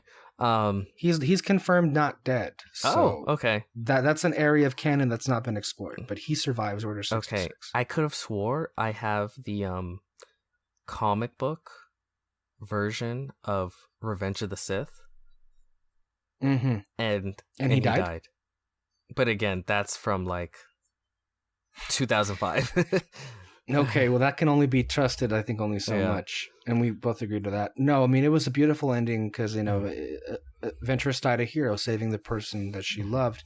And then there was a small funeral for her on Dathomir. Mm-hmm. They put her in the lake where they bury the other witches. And Obi-Wan was there with Quinlan Vos to kind of like... And Obi-Wan felt the most bad about what happened to her because her death kind of happened because the Jedi wanted to assassinate Count Dooku. And so they gave Quinlan Vos the assignment to go befriend Asajj Ventress to assassinate Count Dooku, to get close to him. And so they're indirectly responsible for her death. And Obi-Wan felt terrible about that situation. I think there was a scene where Obi-Wan let Mace Windu have it. Oh, for real? For having caused that. It was toward the end of the novel. But I mean, like, come on. You're in war. You're gonna try and assassinate the bad guy. I mean, I don't know what to tell you. Well, the whole point of that is that was just something that the Jedi would never have done. That crossed the line even further. Assassinate, like straight up assassinate. I know. Being said, whatever, but the book ended with the implication that, because we know that the Night Sisters have this way of surviving or like becoming one with the Force in their own way. Yeah, their own different way, yeah. There was this implication that she was home, that her spirit became one with the planet that she was born on. Okay. So it was a beautiful conclusion to her character, and I think that's something that, for that character, is owed to be seen on screen. I think it was one of the most, if not most important arcs for the series to have concluded on. So, yeah. And she is a very popular character. That's cool. No. I think that's good. And it is worth a read. It's a great novel. I mean, but yeah. Yeah. We talked a lot. Yeah. Kind of. We really overdid it maybe, but no, this is actually the most fun I've had discussing Star Wars. Well, let me be clear about that. This is the most fun I've had with you talking about Star Wars since 2018 or 2017, I think. Because I've had wonderful discussions with Morano and Kyle when we were recapping the episodes. Yeah. Apparently, which you critiqued and left a bullet-like essay or review of our thoughts or something. But it's nice to have. I mean, it's a pretty interesting conversation. I'm hoping people listen to this. The difference is I'm objectively correct and they aren't. Oh. Okay. So you can ignore any of their opinions because they're just opinions. Okay. Well, without any further ado, thank you all for listening. If you stayed this long, I hope you got something out of it. This is maybe one of the most, if not the most, philosophical discussion on Star Wars I've ever had. And it almost was 4 hours long. So that's something. Yeah. Keep it here on Red Spotlight for more podcasts coming out every weekend, as well as Fantasy Fair for more stuff coming up there. Anywhere you listen to podcasts, YouTube, Wooshka, Spotify, Apple. Thank you, Peter, for being here. And until next time, stay under the spotlight and bye-bye.